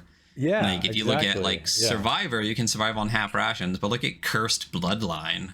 For a hindrance, your family line is cursed. To avoid passing on to your children, you must complete some difficult tasks to remove the curse. Fun narrative part in there. Cool narrative, but really, like, are you, unless you're like a heavy RPer, do you give it, is your character ever going to be having kids? Like, it's cool, like, flavor-wise, but in a game, none of my characters in every game I ever played have ever had kids, so that's all I'm saying. Yeah, but it could also just be like a bloodline... Drive. like a motivation for just your familial, lineage or whatever. Yeah. But yeah, I hear what you're saying like that. Yeah. I definitely, the kids thing is, I mean, everyone plays some orphan anyway. You don't have parents, you don't have kids. It's a fucking Disney movie. Yeah. That's pretty much it for our ancestries, though. That's the gist of it. So step 3, archetypes. Do you want me to keep going, or? I'll jump into archetypes here. I like these. It's pretty familiar, but go for it. Yeah. 4 archetypes, which I like. Cleric, Mage, Rogue, and Warrior. Really straightforward, standard party configuration. If you think of, Striker, Controller, Supporter, and Defender here. There's a description of each. It'll give you your armor, your weapons, and your edges for each archetype. Which one do you want to... Let's just pick one and go over it. Do you want to do Warrior? Or do you want to do Cleric? Or... Because we'll hit Magic when we get to... Let's see here. Does Warrior have... I feel like fighters always get the short end of the stick in games, too. I wonder if they have some cool abilities, so maybe we should do Warrior. Well, we did. I know that Warrior gets those combat moves that only Warriors get. That's right. It would be a good... This, like you said, would be a good place to just put this here, since it's under the Warrior section instead of the combat move section. Yeah, because I don't know that you ever need to know that, right? Unless you're a Warrior, so... You don't, unless you're a Warrior, so this is where it could be. Let's just do Cleric, because they actually have some limitations and things. So your armor allowed is light, medium, or shields. No heavy armor for you. Your weapons allowed are only blunt weapons, which... I mean... Why? I mean, I get the push to kind of fulfill the archetype of a cleric a little bit, which is mostly maces and hammers and stuff like that. Right. I don't see a reason they couldn't swing a sword, though. It's just a class code thing. Yeah. Edges, you can take the following edge. Divine Spellcaster. Clerics can cast Divine Powers and gain 2 cleric powers at character creation. And then you can choose one of the following 3 edges at character creation if you take a hindrance. I do like that part of the character creation. You get something and you can take another something if you want to take a bad something for it. I really like that. That concept echoes throughout the entire game. So yeah, and I like that. So I mean, I'm probably going to end up stealing that. So I will. So Smite, Healer, or Disease Immunity are the 3 other edges you can take. And then and then there's like apparently a list of hindrances. Let's just go to page 54 straight to it and then go directly to so there is it says page 54. Hindrances are on it's just there's no heading, which is kind of weird. I'll go like on 53. Or no, there's a background. Sorry. No, there's backgrounds. Yeah, I think that's maybe just like a miss. Hindrances. I think that's maybe just a typo. And hindrances are on chapter 5. Yeah, it says if you take a hindrance, see page 54. But it's page 50 for the hindrance. Yeah. 69 actually is hindrance descriptions. Oh yeah, and then 50 is the actual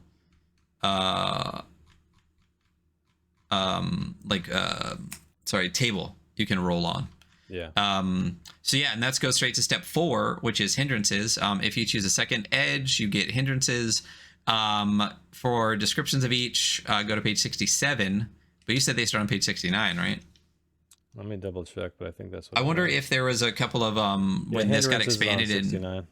Yeah, I wonder if because from 1E to 2E, I wonder if some of the page numbers didn't get updated when some extra pages got added on.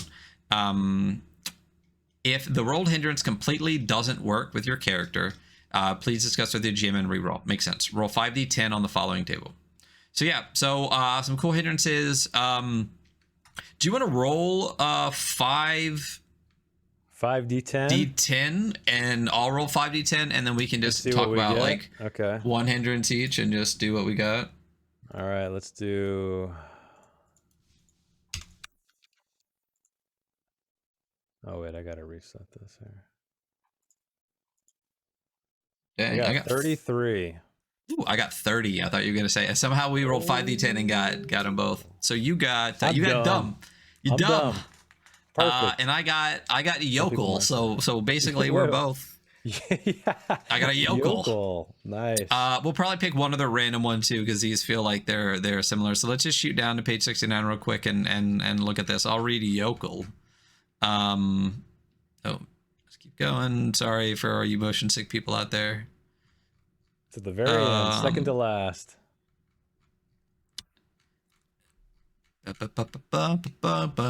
Yokel. When outside of the safety of your rural environment, your roles have a setback when attempting anything to do with urban survival. I'm a country mouse. There you go. I get lost in the big city. You do. And me, I'm dumb. I am weak of mind. You take 1 die type penalty of your intellect and cannot raise intellect above a D8. So I'm just, there's no hope for me mentally. That's my cap. Yeah.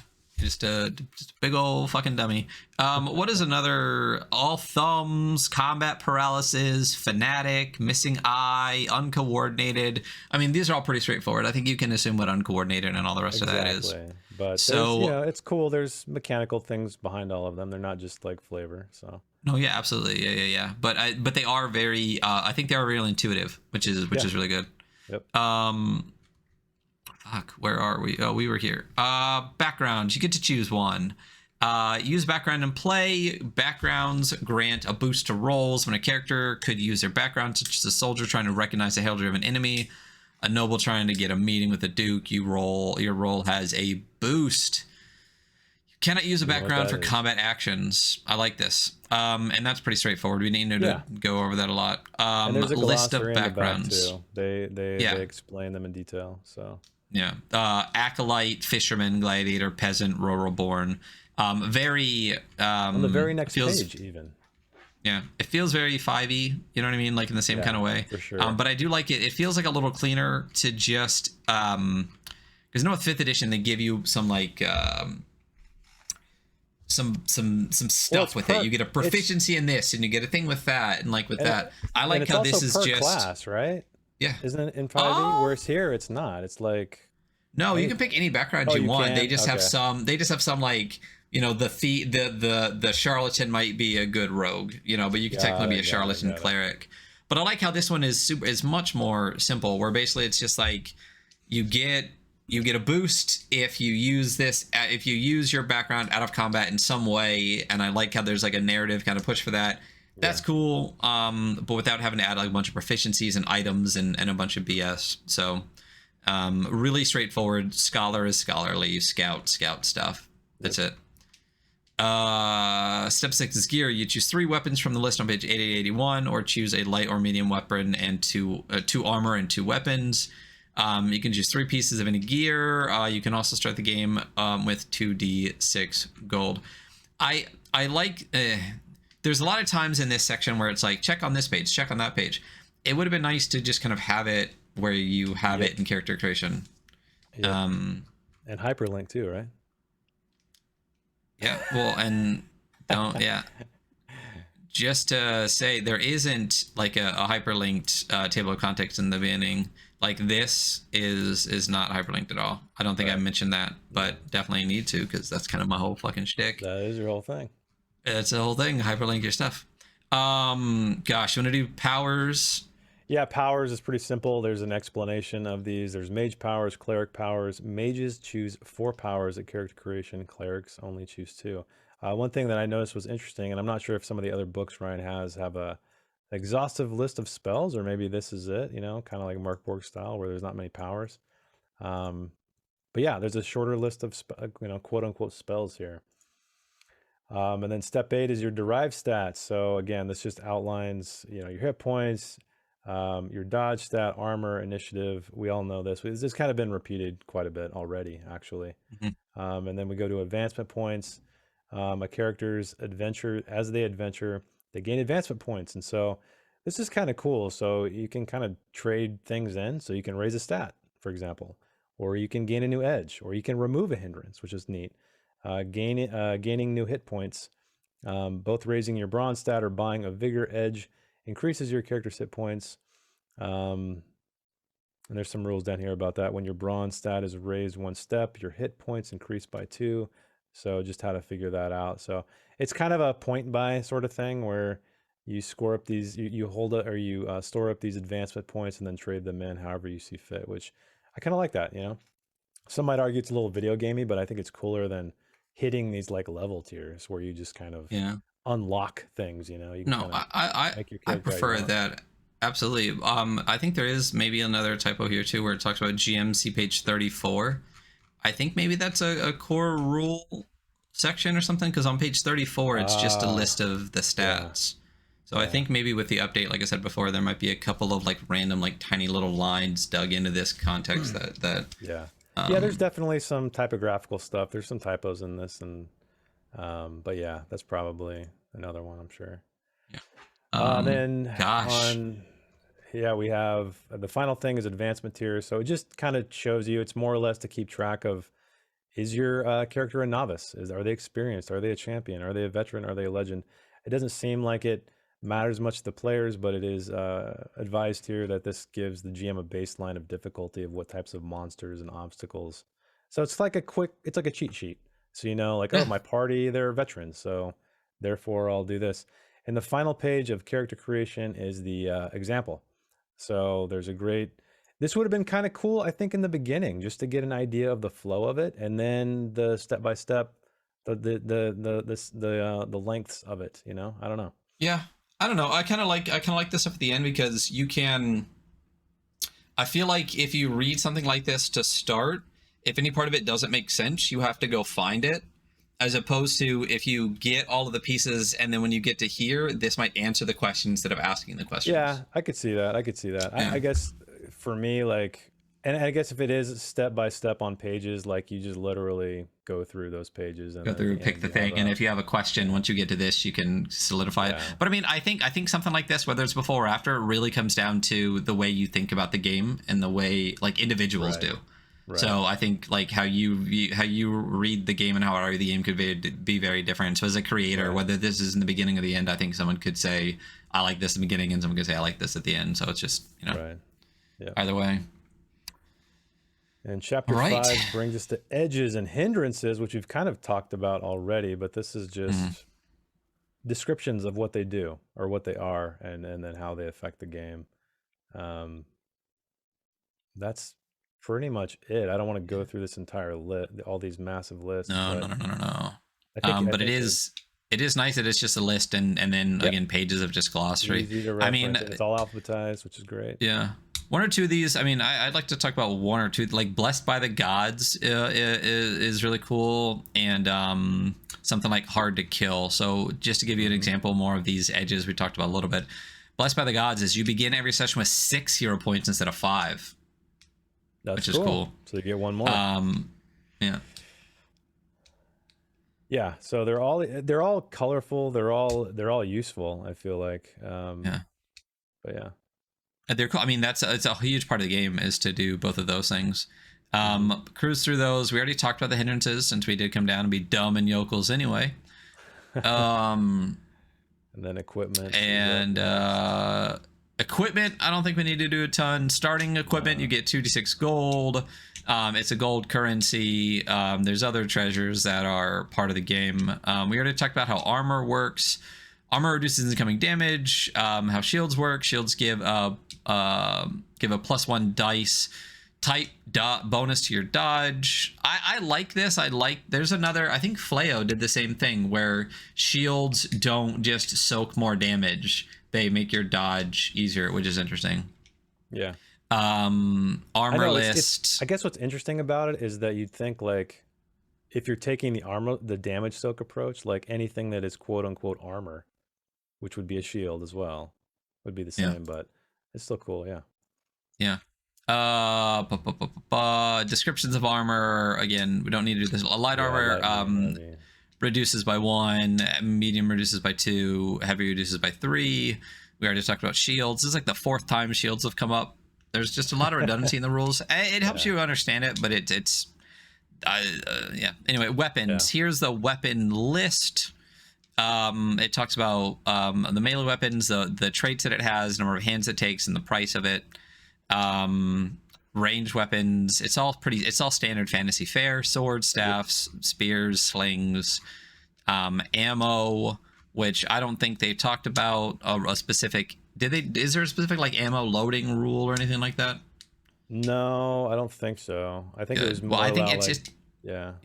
Arrows, bolts, and slings. So I assume and I hope it's part of the attack. Yep. Gear list. You know how I love me a massive gear list full of prices. Description of items. Encumbrance. I think this is one thing though that we could do. Eyes Beyond the Torchlight uses a simple encumbrance system. Characters can carry a number of items 10 plus their maximum brawn stat dice. With a backpack they can carry 20 plus maximum brawn in items. Anything over this they are encumbrance and can move half their normal rate. They also must take more rest and consume more food. Anything over double their maximum. But how much more rest and how much more food? I'm fine. Go ahead. No, I said I feel like with how much specificity is in the rules, there needs to be continued specificity within the rules. That's exactly what I felt a lot about this. For example, one thing you didn't mention yet, there's no, what's an item? A candlestick or a giant, you know what I mean? There's no specificity, but then there's more specificity with coin weight. So, you know, like, it's not like, oh, a candle is 1/2 item or something, or it's up to the GM's description. There's no right. There's nothing there, but then we also get as granular as how much does a coin weigh. So it's kind of it's a little strange. But. Well, and have we hit range bands yet? Did we just totally miss it, or we just really haven't hit it yet? Maybe we missed it, but I haven't. Let me try to search. But I mean, I've seen a lot of near and far. I mean, I know what they mean, but I don't know that we've had a page that said this is what this is this. Yeah. Maybe it's one of those things where it's in one of the other books, but you would think that like this would be the book that's like the general rules of everything, but I don't know. I didn't see anything with the exception of the mentions as we were moving along. Yeah, in context. Powers, which is basically, and they say also called spells, so it could just be called spells, if that's what you're going to use, are used by both clerics and mages. We talked about that.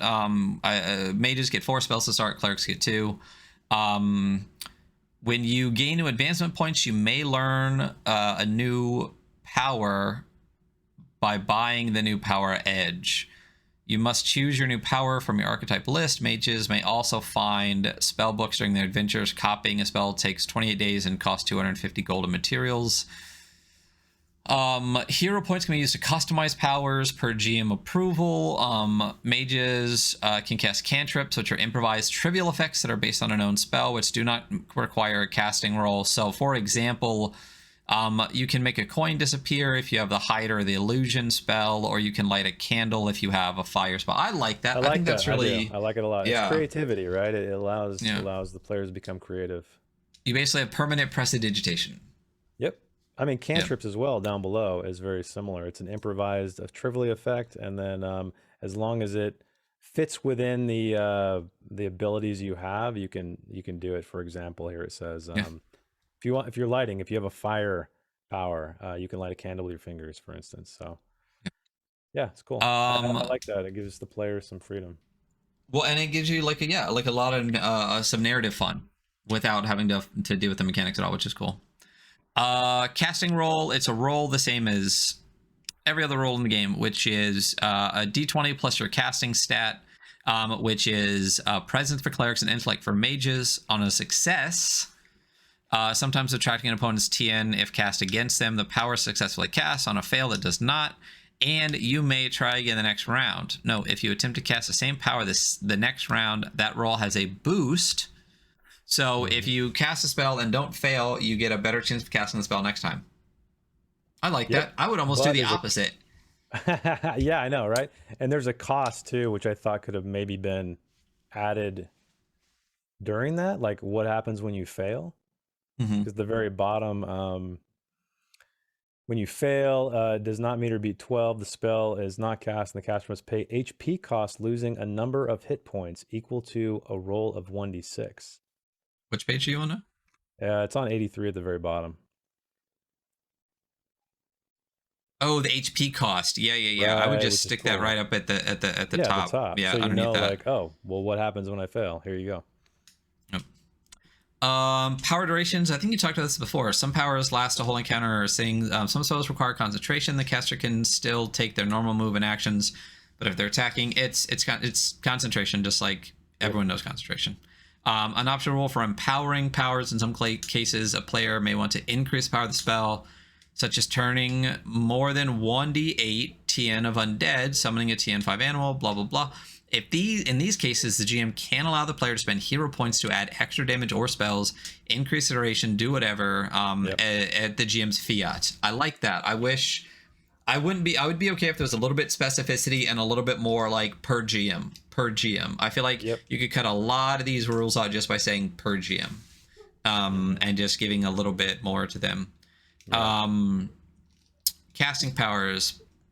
Powers can either take up one equipment slot, in this case scrolls, rune spells, or mages can store them in a spell book. A spell book can hold up to 10 spells and take up only one equipment slot. When a caster uses a power, they may either pay HP costs and hit points or casting on a casting failure, or they may burn the power. You talked about the HP cost already. And then burning a power requires no casting roll and therefore no chance of failure, but the power cannot be cast again until the character finishes a long rest. So I like that. You can always do the casting roll. If you fail, you get a bonus to the next time you do it. If there's an HP cost to things as well, but if you want to not have a cost or any chance of failure or anything, just burn the spell out, have your shot, make sure you get it, and then do it. I still think that feeds into the idea that this is like a heroic game, though, where like you can just choose to succeed. Double one, certain powers have ill effects when the caster rolls a natural one on both dice when making the casting roll. I'm assuming that's in the GM guide somewhere, because there's literally no descriptions as to what it would have to be. I think it must show up. There's some type of casting. I'll have to dig through the core book again. Like I said, I've mostly been reading the players since I read the first one. Powers list, power terminology. It's a spell list. Like it literally is written almost the exact same way like a 5e spell is written out. Like it's a major cleric power. There's a duration. There's a cast versus target number. The how the spell works, and then what happens after the spell ends, or when it can recharge or something like that. So we don't need to do a whole lot of those. We can just pick one, fire for example, because that was above. So the stat die, it's a mage power. The duration is a stat die, the casting roll in rounds. You cast versus the target number? No. You create a single area of fire in a 10-foot radius on the ground, or as a half-foot thick wall in the shape of your choice. Creature standing in the fire take the stat die of the casting roll and damage if it is successful versus their TN when it appears, and at the end of each round they remain inside. Any creature that moves through a wall of fire takes 10 HP of damage, no defense. The fire may spread to flammable objects but is extinguished at the end of the duration or when the caster ends the spell. So pretty in-depth, like, you know, pretty gritty spell casting, and that's it. There's an example of play at the end, which I think it's a good way to get the idea across, but that's the book. Yeah. There's a map too. The border city of Wolfspire and the surrounding lands is the very last page. So it's a nice looking map. Looks good. Fits the setting. Enjoyable. That's the game. Woo! So we're going to switch over to a score section. We haven't done this a lot recently. I know we did it with Flayo.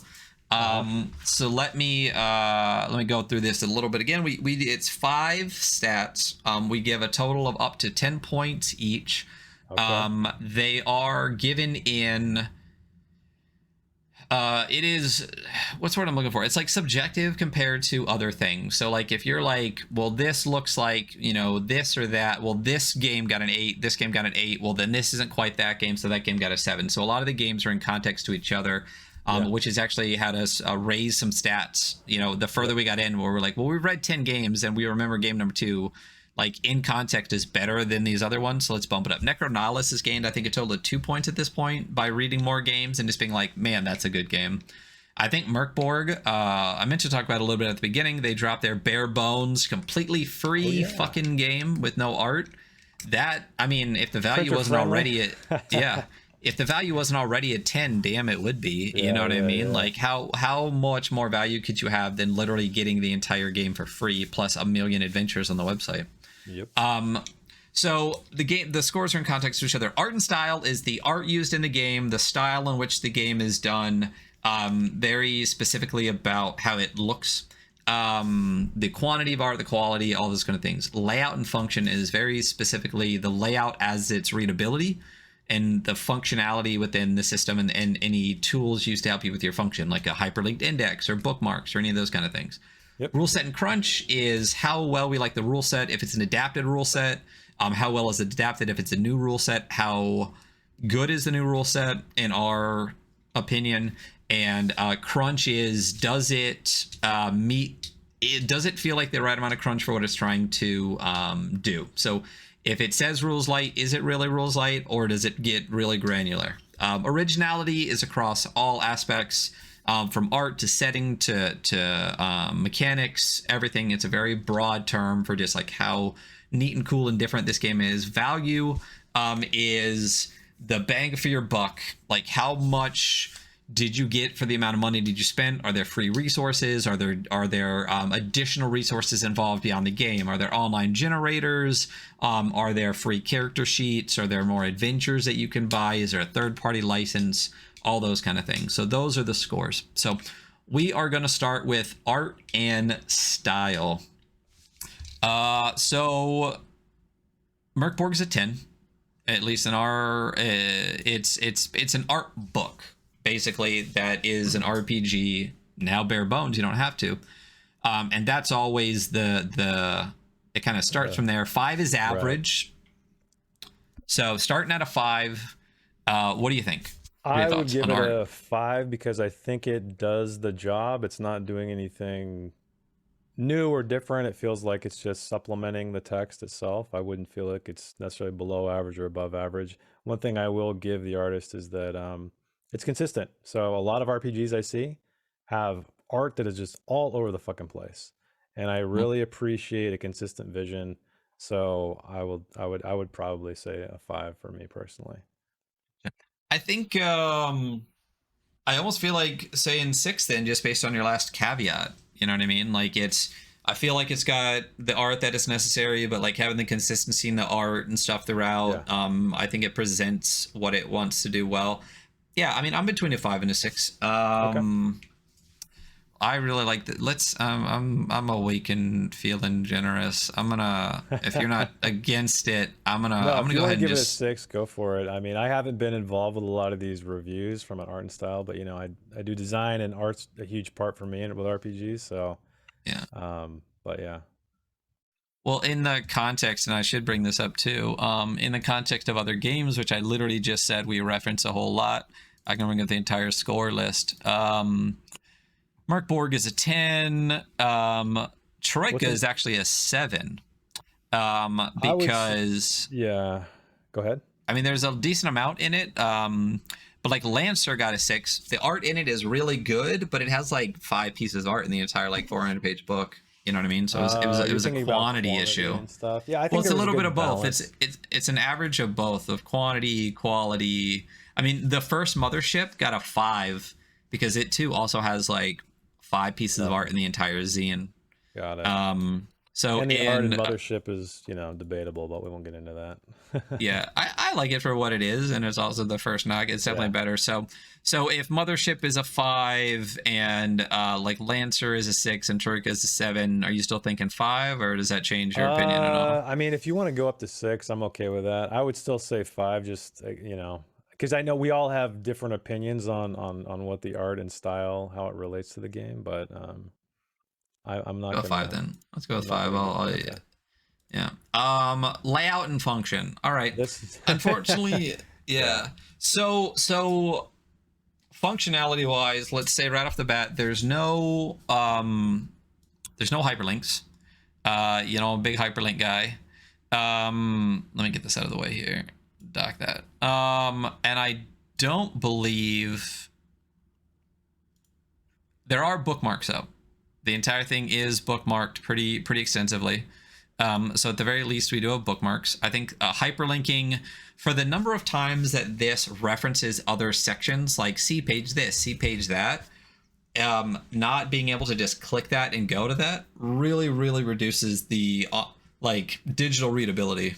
Yeah. And some people still, I mean, I still obviously like the book. When I have the book in my hands, I like to have the book, but I do read digitally a lot, and especially in 2022, playing a lot online and things like that, I think the digital tools online are really important. So the lack of hyperlinks, the lack of inline hyperlinks, the lack of a lot of digital tools is really a knock. I'll say the pages themselves, high level of readability. Like the information is given to you in like a pretty uncluttered way. So it's not difficult to read the pages or anything like that. I think that the layout itself is really straightforward, which is fine. Well, I mean, like we were talking about as we were going through it, I feel like honestly the layout is probably, while like you said, it's easy to read and it's more or less ordered in a legible way. Like there were just so many things kind of all over the place. Like that's the other part. Yeah. We were like finding, like we never found out what near and far was. And then a lot of concepts were repeated throughout, and then other concepts you had to learn later, and it was just, but they were referenced earlier, and then there's a lot of information that could have been simplified into a table. So I think like usability, like function here for me it was a challenge to, I mean, you can read straight through it, but you start not understanding why things are ordered in a certain way. And I think, even outside of hyperlinks, this would be a difficult to sell book, I think, for me to use at the table personally.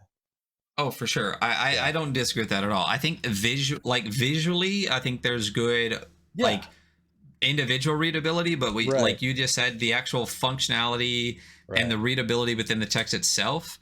A lot of things were repeated multiple times. A lot of things we feel like could be in different sections. I think, I mean, it's like 90 pages. I think you could honestly probably chop off 15 of those just by reducing some of the redundancy, putting things in the sections I feel like would fit a little bit better, and things like that. So yeah, I mean, so it is bookmarked. The pages are readable, and you'd be surprised sometimes when we read something and it's actually difficult to read the page itself. I think for layout and function, I'm shooting around like a 6. I think it's Okay, that's much higher than I would, but yeah. What were you thinking? I was thinking like a 4. Yeah. Because like I said, it just feels it's too like disparate and cluttered, and like again, reading it page down, like the page down, there's a few typos in there. It was like we kept asking ourselves, oh, do we talk about this yet? Oh wait, do we already talk about, like, to me that demonstrates sort of, I think, the issue with the actual organization is a better word of the book, Yeah. So, so what we do sometimes is we'll just give pros and cons. So we start at a 5, right? Okay. I go up to a 6 for visual readability and for actually having bookmarks, which is, I mean, I think a lot of documents, as you write them, they kind of bookmark as you go anyway. But then no hyperlinks. No inline hyperlinks or anything like that, whether in an index at the beginning, because there is an index in the beginning, or on the inline. That, I think that takes us back down to a 5. And then, yeah, I really think that when you start talking about the difficulty in actually parsing information in where it needs to be, I think you're right. I think we do drop down to a 4 as far as that. But I think it would be an easy fix. It would be. It's literally a layout thing, an organizational thing. It's just I think it's reorganization. The bones are there. It's just, from a digestible standpoint, it was difficult for me at times, and then also redundant, and then, like you said, things in the wrong order, things that could have been tables. So, I think the rule set's great, which we'll get to, but just the layout needs to be gutted and kind of like reconfigured, I would think. Yeah, I don't disagree with that at all. Yeah, I think, you just said it. It just needs a little bit better organization. Rule set and crunch, though. I like it. I really like it. I like it. Once I first started reading it, I was like, wow, this seems like a lot of math to do one simple thing. And there's some numbers, like, for example, the threat number, right? It also means something else. So it's a number, 1, 2, 3, 4, but it also means hit points. But then I think once I wrapped my head around it, like, I was like, okay, I get it. And I could see the example of play at the end, and it all ran pretty smoothly. So I dig the rule set. It's not rules light by any stretch, but it's kind of a weird mix, though. There's some rules light things, like there's only 4 abilities. There's hand wavy, like, hey, if you're a rogue, you can scale a wall, don't roll for it. But then there's like intricate combat rules, like how many things you can do, how many types of healing you can do. So it's which is not, again, not a knock. That's just a different type of game. But I think overall I dug the rules a lot. I do really too. And I think what you just said is one of the things. It kind of feels like the kind of granularness of 5e combat with a lot of the more kind of like modern, like OS modern, like I'll call it NSR. We talked about that a little bit. Sure. Kind of GM fiat, hand wavy kind of rulings over rules things, like put onto a kind of a crunchy rule set. But I don't think it's in a bad way. I think they strike a really, really good balance between having narrative things and having the crunchy things. And like I said multiple times, I feel like this is a fucking great system to get people away. Not to get people away. If you want to try something other than 5th edition, transition. But some people like, and I do sometimes too, I like granular combat. I like having classes and subclasses and powers and spells and maneuvers and things like that. It's super fun, especially if you're at a table on a grid and really, able to strategize. So I really like the rule set. I don't think it's too much crunch by any stretch of imagination. It never claims to be rules light. So I dig it. In context of rule sets, we've never given a 10, and I can't ever imagine one where we ever could, especially 2 people agreeing on a 10. Some of the highest we've given, though, Cyborg has an 8, Death in Space has a 9. I think the simplicity in the rules actually gave a bump on, or some of the extra bits of Death in Space. Those are both very different games, so it's tough to compare it to. I mean, I have to think of it in the nature of how it's streamlined here, right? And it feels, I think it's great because it's consistent. Setbacks, boosts, ability, all that stuff is very consistent throughout the whole game, even though on the surface it feels super crunchy because there's all these granular rules. But the actual way you resolve that is very simple. So, yeah. So I don't think this is a 9. When we look at games that actually got 9s, Into the Odd, Necronautilus, Death in Space, 12 Years. When we look at games that got 8s, we're talking about Cyborg and Merkborg. We're talking about games like Gun and Slinger that had like really, really interesting mechanics where you're literally basically doing like blackjack and stuff like that to play the game. When we hit 7s, we're talking about Forbidden Psalm, Viking Death Squad, Rune Cairn. For me, I think that's where it's hitting for me. I would say 7 because again, I have to think of it too. Like it feels like an iteration, which most games are, right? It's sort of like taking 5e, taking some OSR stuff, and then meshing it together in a clean way. So yeah, I would agree with 7 for sure. Yeah. In originality, I mean, I think it's standard. What does that mean? Is that like the game rules and everything, or just the setting? It's a little bit of everything. So if anything really stands out a lot, that can put it up. So we're talking about mechanics and setting, which we didn't really go over the setting a lot, but you can, even just from the context of the game, you can get like you can understand to a point the lore and things like that associated with it. Like I said, it seems like the rule set is sort of a streamlined version of ones that already exist. The campaign, but done in a good way. Yeah, the setting, I have no clue. I can just look at it. Seems like standard fantasy. Like there's nothing new there, right? So what are some games where you've given highly original scores to?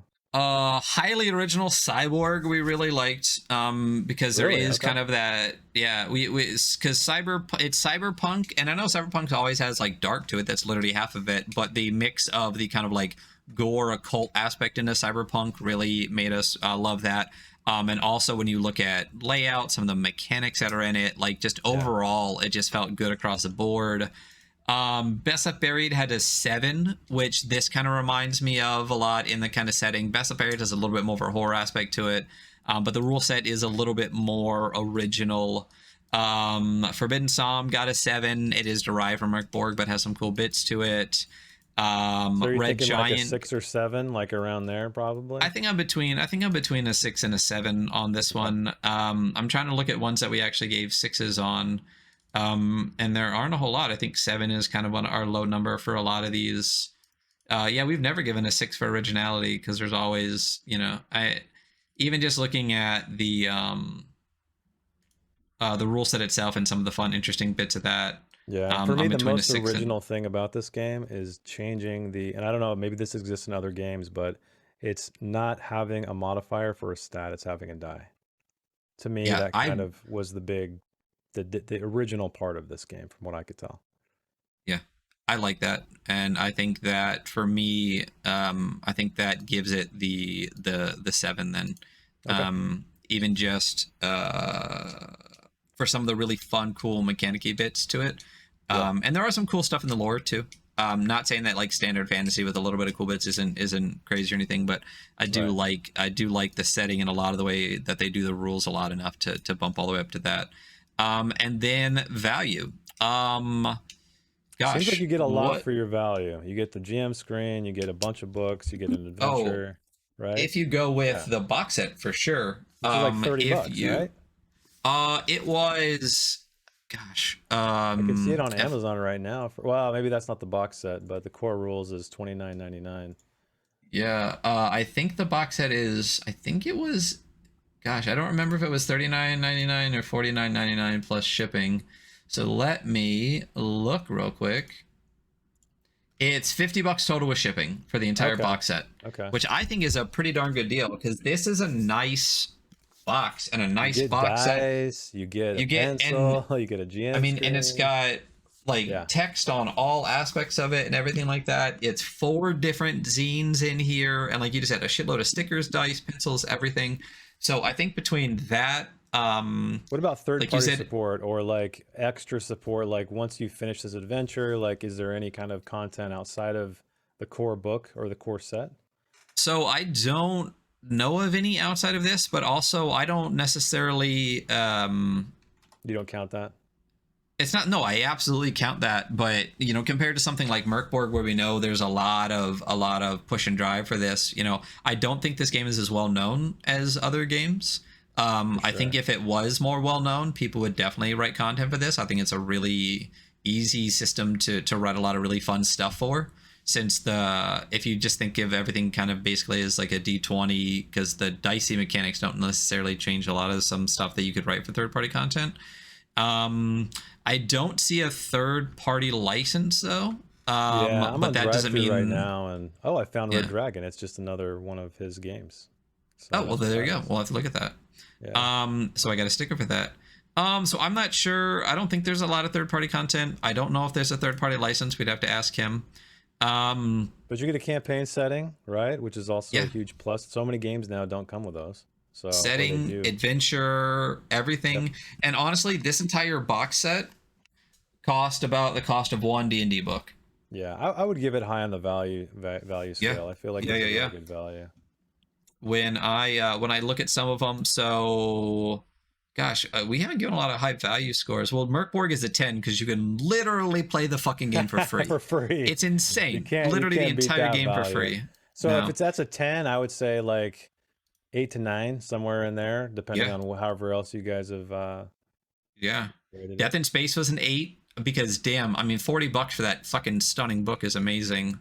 Yep. Forbidden Psalms value was a 9 because of how, I mean, the books are relatively inexpensive. There's also so much content for it already too. Like that really bumped it up pretty high for the availability of things, the expansions you have access to, the licenses that you can use with it. So I'm between an 8 and a 9 on this too. We give a lot of 8s for value. I think I'm about an 8 for value on this. I think this feels good for the definitely bang for your buck. If I was sure that there was a third-party license, it'd probably bump up even higher. So there's always the option that this could go up a little bit higher. So yeah. There it is. There we go. I'm gonna go ahead. I do want to jump this up to a 6 for the art. You know, in retrospect, looking at it, I think the consistency, having like the artist having one art style throughout the entire book, compared to a lot of books like this, like even Flayo. I loved Flayo, and I really enjoyed the art in Flayo, but every bit of it is public domain. Oh, it's like just like unedited, stock art and stuff like that. Let me bring that. I brought this up to you before stream, but one thing he mentions in this, so this is all done by him, all this art, it's using photography as reference. So I think this is a very underutilized technique in the art, especially the indie RPG space, where I see kind of a lot of very rough art where, you know, if you can't draw very well, if you're not an amazing artist, you can do stuff like this where you can take photographs, mash them together, draw over them. Even Christian from Death in Space, a lot of the content there was generated through stock photography, where he kind of manipulated it, made it his own, added stuff on top. That's a really smart way to kind of create consistency with the art, as well as, you know, if you're not like the best traditional artist, like you can make something decent that way. So I definitely appreciate what he was doing here with that. So yeah, I definitely think at the minimum it does that. I do. I mean, there is an okay amount of art. I think if there's a little bit more, because you get some stretches where you're going through a lot of words before you get to an art piece. I think that bump it up a little bit more. I mean, I guess we have different sort of. Yeah, I think like keeping it spread out relatively evenly, or where it makes sense, not just throwing art randomly in there, because, you know, it should be as readable as possible. But yeah. I think I'm good with where we're at with some of this. So the big bonus for this game is that the rules are really great. I really enjoy the rule set, and I think it's a great value what you get for the rules. That's kind of the highlights of this. Super recommend it as a rule system and as a playable game and things like that.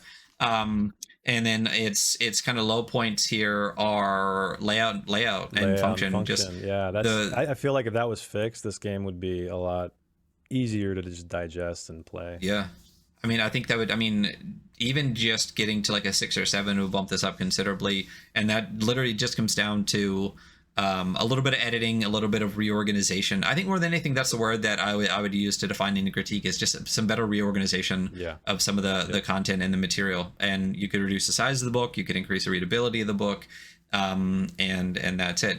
But as a rule set and as a game, love it. I can't wait to play it. I think it's fantastic. So mathing this out so I can shut the fuck up and we can get out of here.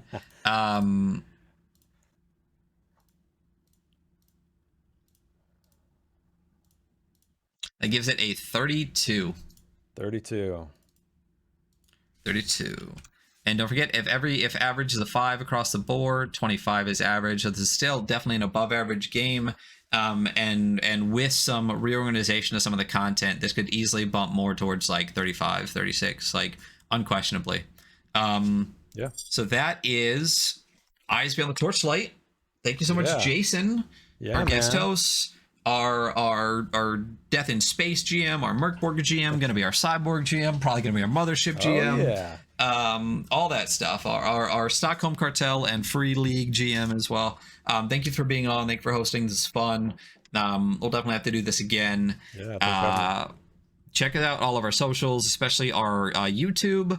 Jason handles all of the YouTube. Everything you see on there, all of the thumbnails, all of the organization, uploading all the videos, all of that. He puts in all the work for that, which is very, very greatly appreciated. So do us both a favor and go subscribe. We are pushing close to 400 subscribers on YouTube. I think we're like almost close. 390. And that's as soon as we hit 400, we're going to start the push for 500. And that's just a step away from 1,000, but I think we get some cool stuff at 500, so let's really shoot for that. If you're listening, it would help us out a ton. Follow all our socials. We're on Twitter, we're on Instagram, but YouTube is what would help us the most, at The Adventure Archive. And then everything else is under the weekly scroll as far as a podcast is concerned. So again, Jason, thank you so much for being here. Everyone, thank you for listening. We really appreciate it. Scott, I don't know if you're still here, but thanks for making the game. Thanks for being in chat to answer some questions. And everybody, you have a wonderful day. Yep.